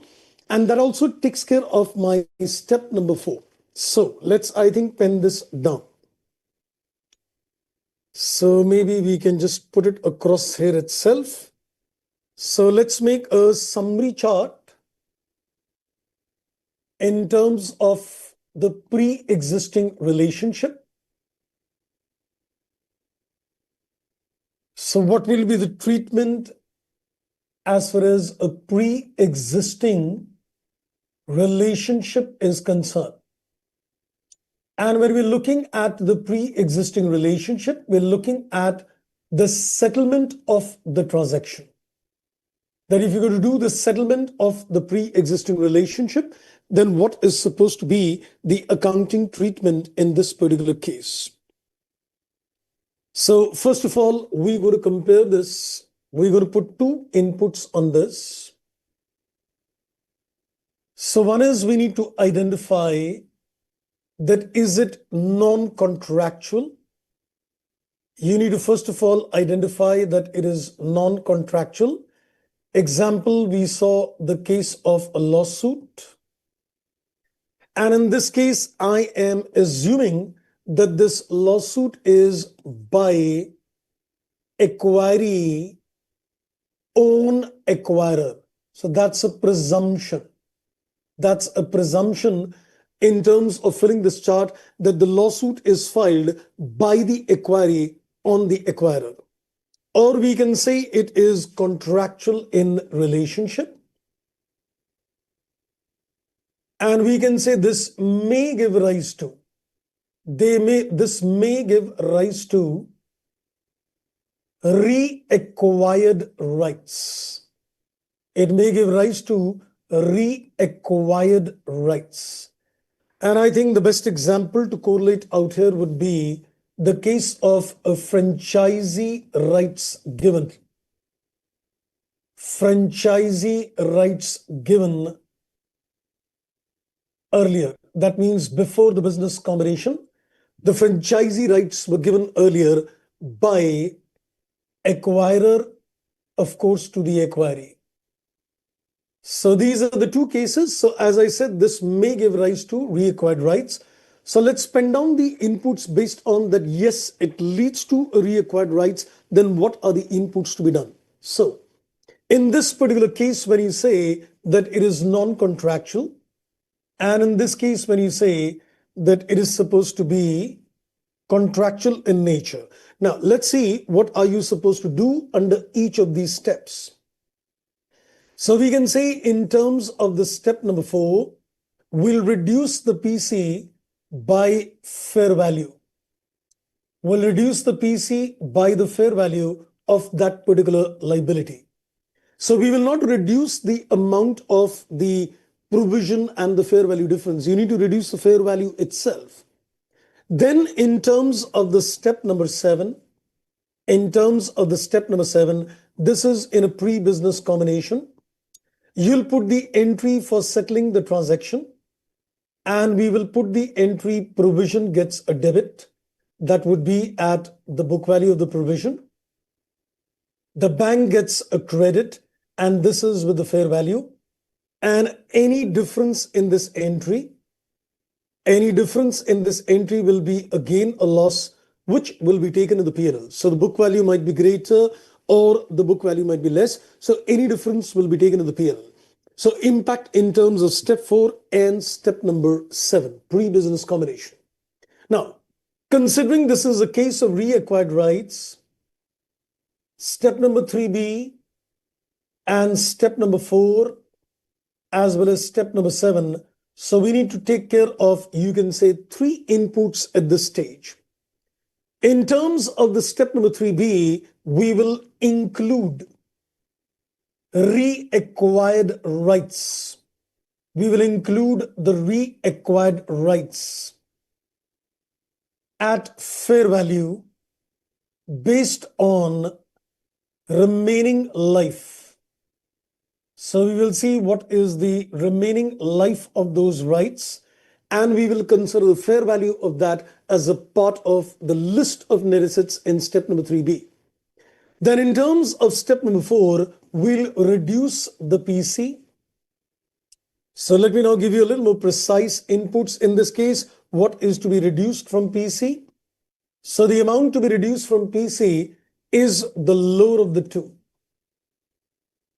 Is supposed to be the lower of the two. One is, you can say, the fair value minus the book value.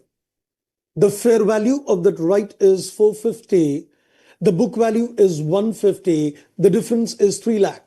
So we need to take the fair value, book value, or the amount to be paid as a penalty. So what is the amount to be paid as a penalty? So in this case, the amount of penalty was 1,80,000. In simple words, you can say the fair value minus book value or the amount paid as a penalty, whichever is less, gets reduced from the PC. And in terms of this step number 7, in the pre-business combination period, you put the entry for settling it, and the entry is going to be profit and loss gets a debit and the bank gets a credit. This is the entry for the settlement. So this gives me a summary chart in terms of the pre-existing relationship, contractual, non-contractual in relation, the impacts on the various steps. Now, I have done it in bits and parts, but I think you can make a good summary chart for yourself as well, where you look at all these 7 elements of PC, the impact in terms of step number 3B, step number 4, and step number 7, that is pre-business combination, get the impacts clear. Right, friends. So finally, we're done with the concept of PC. As I said earlier, in terms of AS 14, in intermediate, your purchase consideration, used to do it around 15, 20 minutes, half an hour at the max. But this time we have spent almost like, more than a class on the consideration concept. Because there are 7 elements, which is the major elements in terms of things. So we are also ready in terms of, doing a larger questions. We'll be doing some questions on the 3 areas. I need to do a question on acquisition accounting, a question on reverse acquisition accounting, and the concept and the question on the common control. So once you revise all this, we'll be in a good position to do the questions on that. Now let's go to the next step. So, Yes. reduce in the reduced PC, why amount is lower and not higher? Fair value Okay. minus book value. Okay. Let's look at like this, that if you get the right today, it is worth 450. And if you compare the book value, it is 150. So is it supposed to be something, which is unfavorable to me, that the same right which the other fellow has got in the books at 150, I know that it's, another 3 lakhs worth of right. As an acquirer, I gave him, a little cheaper deal. Is that correct to say that? Yes, yes, So basically, what I'm looking at is, that this particular catch, this particular calculation, now hear this very carefully, is telling you to decide, do you want to exit or not? Let's say, for example, that the value of the new right is 450, and let's say the book value of this right is, let's say, to the extent of 4 lakhs. That means if you take this right back, then you're going to gain only 50,000 difference, but pay 1,80,000 to exit out of the contract. So would you like to exit out of the contract in that case or not? no, Correct. So which means you need to see that, this calculation of load of the two is indirectly a calculation to decide, do we exit or not? Do we pay the penalty or not? So when you know that the incremental difference between the fair value and book value is larger as compared to the penalty which you're going to pay, so I say it's better to settle. Let's pay the penalty and exit. So we are comparing the two to indirectly decide, do we exit or not? Did you get my point? yes, Great. Okay, so I think we've done the 7 elements: DC, CCS, CCE, TC, PHI, and then SBP and a pre-existing relationship. Now we go to step number 5 and 6, which is pretty simple and straight indeed. So let's go to the next step. So we're coming to the next agenda, that is out of my 7-step model, the step number 5, which is on the calculation of NCI, non-controlling interest.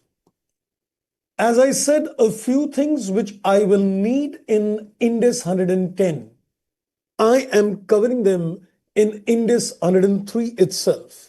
And that's the reason, as I said, that there are 4 sessions on 103, but I am taking one session out of Ind AS 110 on 103 because I wanted to cover some aspects of 110 in 103 itself. So next time we'll be doing larger questions in terms of, the 3 kinds of accounting, which will close our concept of 103. Now, coming back to the picture, we're looking at the calculation of the NCI, that is non-controlling interest. Let's consider this for the time being as a simple formula kind of calculations. The implications of this NCI on the goodwill of the company can be interesting, which we'll see in the next step. But let me first of all tell you, when you calculate the non-controlling interest, you already know what is the NCI. Because as an investor, you get a control over the company. So you can say the remaining percentage is with somebody who's got no control, and that's called non-controlling interest. The standard in 103 gives us a choice that you can calculate the NCI either at a fair value, or you can calculate the NCI at what we call PASNA. That's called proportionate share in net assets. So we have got choices to calculate the NCI based on the 2 value. One is at a fair value and one is at a PASNA, that is a proportionate share in net asset. Now, which particular accounting policy is to be chosen, that would be very clearly given in the question. You don't have to decide whether the fair value is taken at what value. The instructions in the questions will be very clear. Now, when you consider the calculation of the NCI at a fair value, what do you need to do in this case? I will take the number of shares of acquiring company. I will take the number of shares of the acquiring company which is held by NCI. So we will say, okay, let me consider what is the number of shares of the acquiring company which is held by the NCI into the fair value per share. Into the fair value per share. So we'll say, okay, the number of shares with the NCI into the fair value per share, that will give us the fair value of the NCI. As simple as that. So there will be no challenge because calculating the number of shares and the fair value, everything will be clearly given. The fair value will be clear-cut given in the question. But if you say that we're going to consider the PASNA, then in step number 3B, you've already taken a net assets calculation. The list of net assets is already there with you in step number 3B. We'll just multiply this with the percentage held by NCI. NCI has got a share in the net assets of the company. So I'll say, okay, let's take the list of net assets. This is the list of net assets available in step 3B. Just multiply this with the percentage of shares held by the NCI. Is as simple as that? I don't think so. I really need to take an example to illustrate this. We can maybe see this in a larger question. The counting, this transaction calculation is simple and straight. Right? I don't think so, friends. I need to do a question on this area. Maybe we can take care of later, right? Correct. Okay, now let's go to the next step with you, and that is step number 6. And that step number 6 is the calculation of the goodwill. Now, this is a crucial step. The step number 6 is supposed to be a crucial step. This is the calculation of the goodwill, or we can say capital reserve. And this capital reserve is also called technically as a bargain purchase gain. It's also called bargain purchase gain. So for the time being, we're going to consider this as a simple mathematical calculation that if you want to calculate the goodwill, though in the acquisition entry, this goodwill or a capital reserve can be comfortably taken as a balancing figure, but otherwise we can compute it as well. So for the time being, let's take it as a complete mathematical formula. So what I'm going to do, I will take the purchase consideration, which you've calculated in step number 4. Now let's consider that you got a 80% stake in the company. So this PC represents that 80%. So this PC represents that 80%, and to this we will add the NCI. And that NCI is available in step number 5, that is 20%. So you can see it's all picking up the data. So you take the purchase consideration in terms of the step number 4, and you take the NCI in terms of step 5. When you add the two, you get 100% indirectly, because 80 plus 20 makes it 100%. So you add the two, and then you compare this with net assets. You compare this with the net assets, which you've already calculated in step number 3B. And once you compare these two figures, you're going to get the goodwill or you're going to get the capital reserve.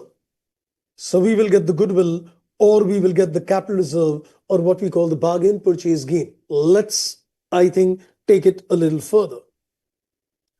Let's say this is X and let's say this is Y.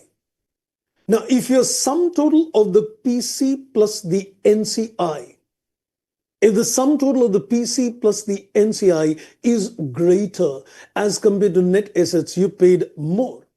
So if the value of X is more than Y, the difference is going to be called as goodwill.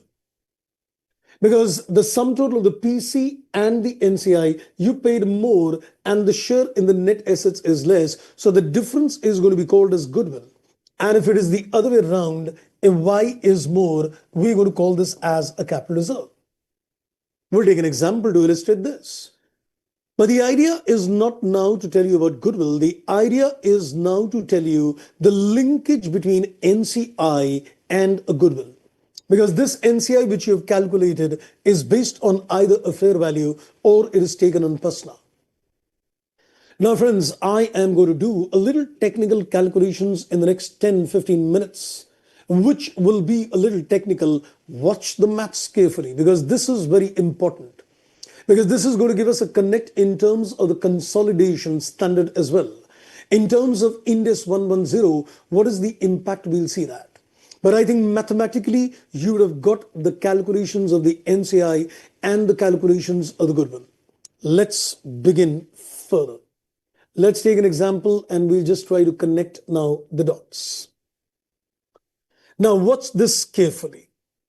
I am going to take a total of 3 situations and we'll make some conclusions based on our discussions. I'm taking a situation 1, situation 2, and a situation 3.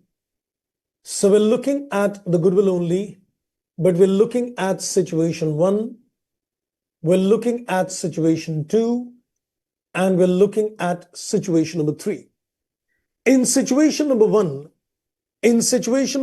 I'm considering that there is no NCI. That means the parent company has got 100% stake in the subsidiary. In the second case, I am considering NCI at a fair value. And in the third case, I'm considering the NCI at PASNA. So let's say that I've got an 80% stake. So 20% is with the NCI. So I'm taking that there is a 20% NCI at a fair value and 20% NCI at PASNA. So these are the 3 situations. I want to now consider the calculations of my goodwill. Now watch the maths carefully.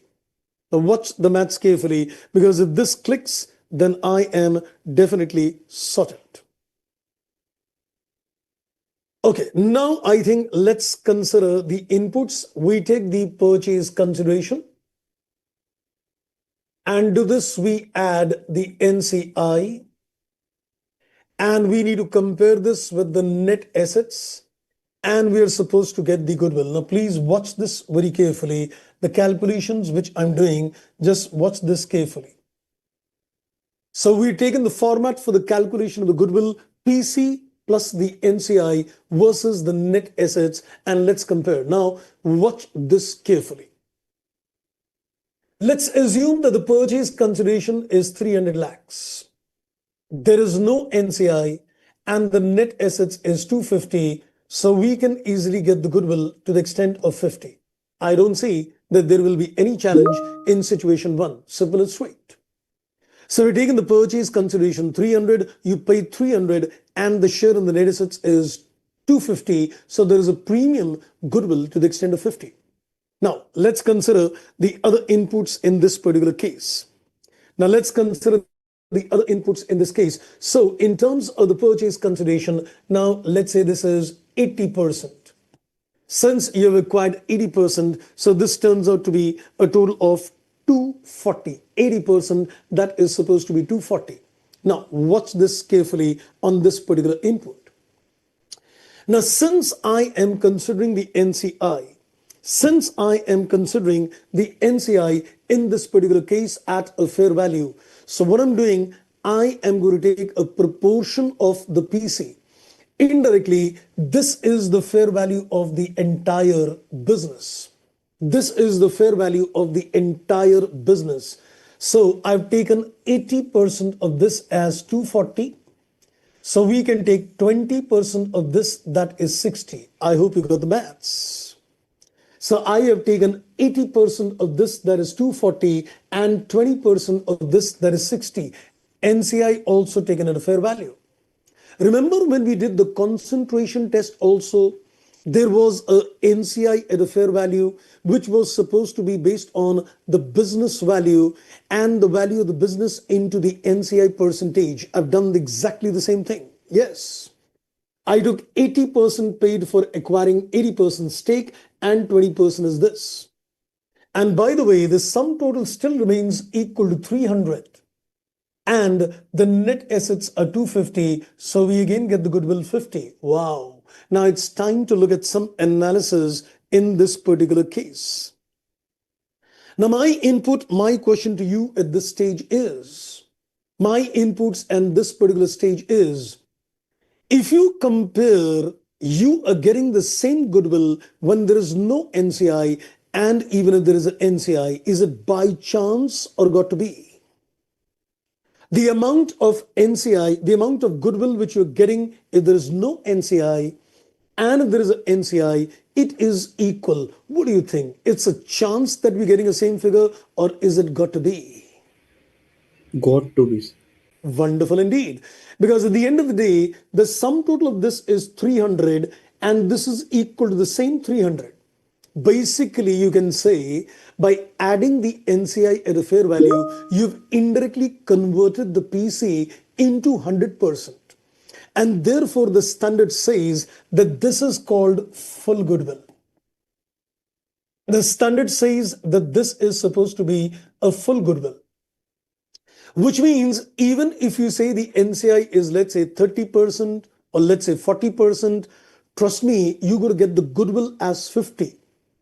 And therefore, it is called a full goodwill. In other words, you can say that this goodwill represents not only the goodwill of the parent, but also the goodwill of the NCI. You're considering the premium paid by the NCI also, and you're considering the premium paid by the parent also. So this full goodwill means that this goodwill pertains to both the parent and the NCI. Now let's see the other alternative calculations.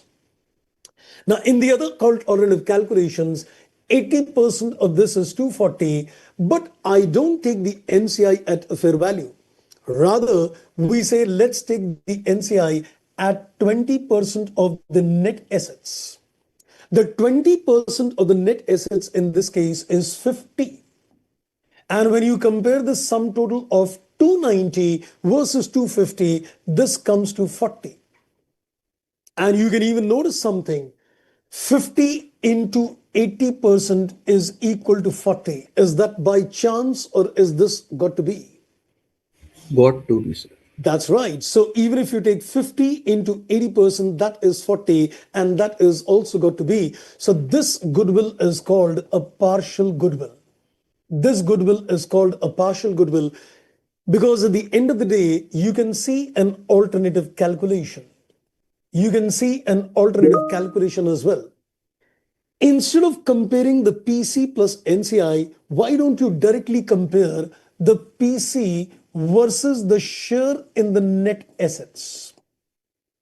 You take the share in the net assets that out of the 250, 80% belongs to you, that is 200, and trust me, you're going to get the same calculations of goodwill. So why is it called a partial goodwill? Because this goodwill pertains only to the parent company. This goodwill is only the premium which the parent company paid. There is no goodwill pertaining to NCI. Now, one important thing which comes to the mind is that we can see one thing very clearly. If you take the NCI at a fair value, you get a full goodwill. And if you take the NCI at a PASNA, you get a partial goodwill, and it's a complete accounting policy choice on the part of the company. They can consider anything. They can consider anything. They can take the NCI at a fair value, or they can take the NCI at a PASNA, irrespective. But then this is going to lead to some consequential impacts. I want to now discuss the consequential impacts of these items. Ready for the next 15 minutes, getting heavier. Say yes. Yes, sir. Great, wonderful. Now let's, I think, connect some dots. Now, what am I up to? I want to give you the interaction. I want to give you the interaction of Ind AS 103 and Ind AS 36. Now, you will say, how does this Ind AS 36 jump into account? You'll very shortly get the results. I need to now consider the impact of the interaction of 103 and Ind AS 36, which is impairment. Now, watch this carefully. So, I am taking two situations as we discussed. Number one, we said your NCI is at a fair value, and we said the NCI is at PASNA. So, we decided that this will lead to a full goodwill. This will lead to a full goodwill, and this will lead to what is called a partial goodwill. So this is going to lead to a full goodwill, and this is going to lead to a partial goodwill. So these are the two permutations and combinations. Now, watch this. If you take the NCI at a fair value and you get a full goodwill, there is no problem. Now, I'm just connecting you to Ind AS 36. This is what you have done as per Ind AS 103. I want to now see the impact in terms of Ind AS 36. Now let's consider the subsidiary is the CGU for impairment testing. I'm now taking you to Ind AS 36. I'm saying let's consider the subsidiary is the CGU as per Ind AS 36. So what you have done under Ind AS 36, you will take the book value of the net assets, and to this you will add this full goodwill. So this is 100% net assets of the subsidiary. This is 100% of the goodwill. So there is no problem. So when you compare this with the recoverable amount of the CGU, you are going to get the impairment loss. This is also 100%, and this is also 100%. So when you compare this with the recoverable amount, you get the impairment loss. That's what you have done in Ind AS 36, that you take the net assets plus the goodwill and then compare it with the recoverable amount, and you get the impairment loss. And you will also recall that how do you allocate this impairment loss? Would you like to remind me how would you allocate this impairment loss? Can I say it first gets adjusted against goodwill and then against the net assets other than goodwill? Is my thought correct? Yes, sir. Yes. So we will first allocate this towards goodwill and then the net assets. Now we'll just take some figures for ease of convenience to get it better. Let's say, for example, the book value of the net assets is, let's say, to the extent of 250. And let's say the goodwill is 50, taking the same figures which I gave you previously.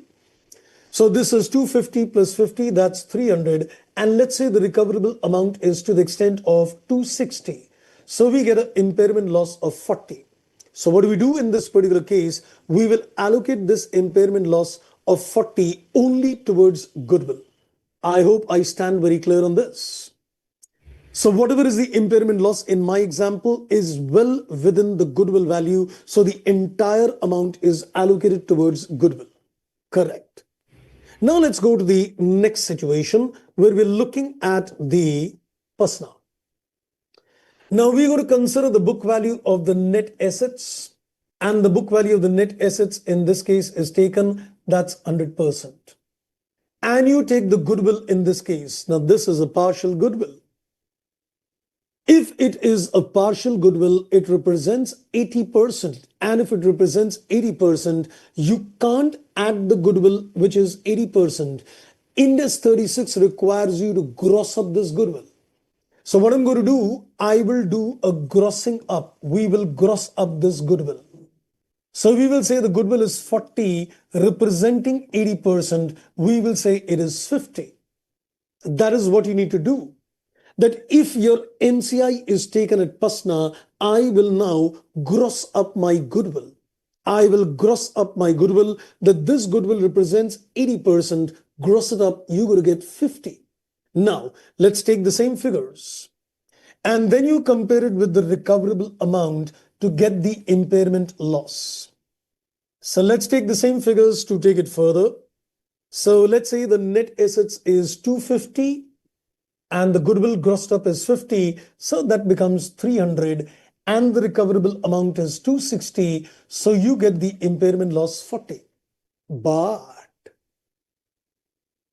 now I need to understand. Now, please watch this carefully because this is a very crucial point. Now, what I need to do, when you get this figure of 40, what I'm going to do, I will first of all say how much goodwill. In this case, I'll say 40 goodwill. How much net assets? Nothing. I'll say, okay, this 40 is to be written off against goodwill. That is 40 itself and nothing against net assets. But I will write off 80% because this 40 is not appearing in the financials.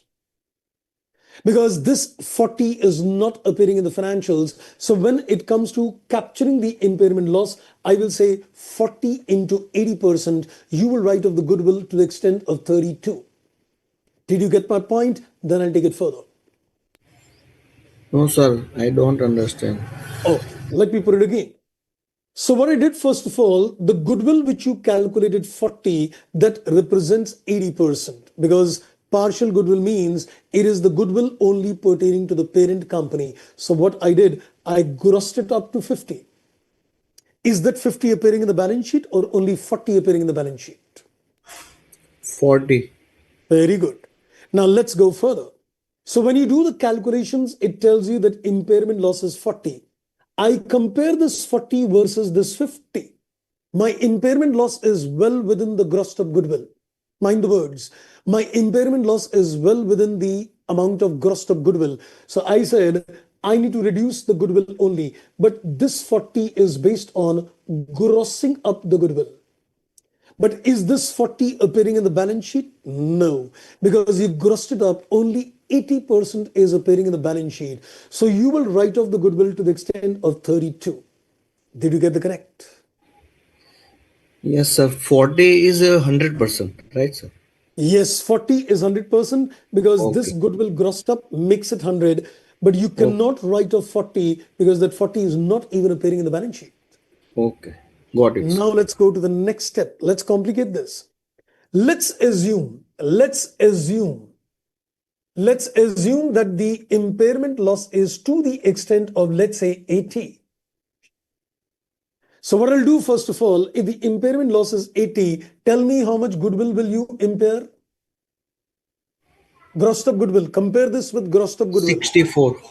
No, no, no, no, no, no, no, no. First, no, don't take 80% of 80 at this stage. Don't take 80% of this 80. Okay, so why do we do that since impairment loss is 40 and goodwill is 40? No, no, no, no, no. You see, let me first make it clear. Look at the words carefully. You compare this impairment loss with grossed up goodwill. You compare the impairment loss, which is 100%, with the grossed up goodwill. Since in this case, my impairment loss is equal to the grossed up, is less than or equal to the grossed up goodwill. There are two cases. Your impairment loss is equal to or less than the grossed up goodwill. You segregate that I will write off the goodwill only. And then you take 80%. Next, if your impairment loss is more than the grossed up goodwill, cautious. If your impairment loss is more than the grossed up goodwill, I will say against 80, goodwill grossed up is 50, the remaining net assets is 30. I will now take 80% of this, that is 40. And I will take 100% of this, that is 30. I hope you got the connect.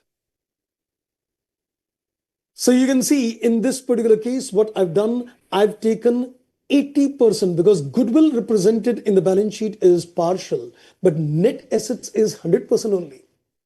I think let me put the dots again and get this connected. Watch this. Can I say once you do the goodwill calculations under Ind AS 36, you need to do a grossing up. That's one. I'm talking of partial goodwill. What you need to be careful on is that you will gross up the goodwill. Number one, get the impairment loss. Next, step number two, you will compare the impairment loss vis-a-vis the grossed up goodwill. You will compare the impairment loss versus the grossed up goodwill. If the impairment loss is equal to or less than the grossed up goodwill, if the impairment loss is equal to or less than the grossed up goodwill, I will reduce the goodwill only and then I will reduce 80% of that goodwill. If the impairment loss is more than the grossed up goodwill, first of all, split. How much goodwill? Grossed up goodwill 50 and the remaining is 30. You take 80% of goodwill and 100% of the net assets. Did you get the point? Yes, sir. Or impairment is balancing figure of impairment 10 is go to the NCI. Balancing figure 10 in 80, the sense? assume 80, Yeah, impairment is 80, goodwill yeah, is 40, yeah, and net asset 30. So balance yes, of impairment 10. yes. Balance impairment 10, I didn't get that. This 30 will be divided between the parent NCI 80/20. And this goodwill will be borne by the parent itself. So balancing figure of impairment is, so total impairment is 80 na. Yeah. Out of 40 is goodwill and balance. I didn't get you.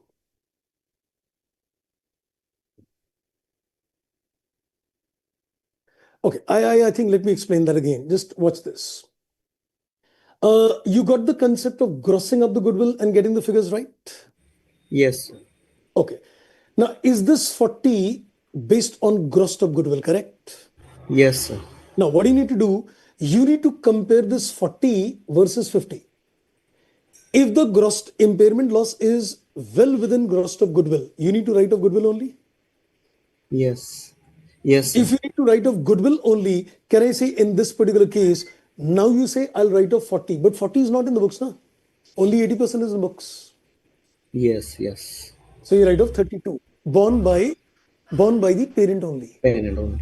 Now, in this case, when your impairment loss is 80, it's more than the gross of goodwill, right? So you need to write off the net assets also. Yes. So you split that 80 between 50 and 30. This 30 is appearing in the balance sheet. So you write off 100%. Okay. But this goodwill is appearing at 80%, so you write off goodwill. So this goodwill is borne by the parent and this is borne by the parent NCI both. Got the connect? Okay. I know this is technical. Got it. I think, take a recap on this again in the next session. But I think I've made my point that if your NCI is fair value or the NCI is at PASNA, it got an impact in terms of your impairment and ultimately how the impairment is computed. I'll take a little practical example also in the next class to make it more clear, so we're absolutely clear, because this is going to be a very crucial point when we come to Ind AS and Ind AS. Right, friends. So I think, as I requested, I need to take a little leave early today. So for this half an hour, which we are losing today, don't worry, I'll compensate you that in the next session with you. But I need to leave a little early today for some commitment. So thank you very much. So we'll be joining on Tuesday. So remember, half an hour extra. So the class is going to go till 10:30. I hope that's fine.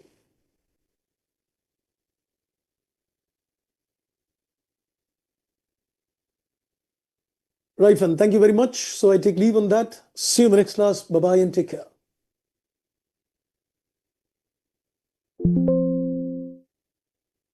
Thank you. Same to you.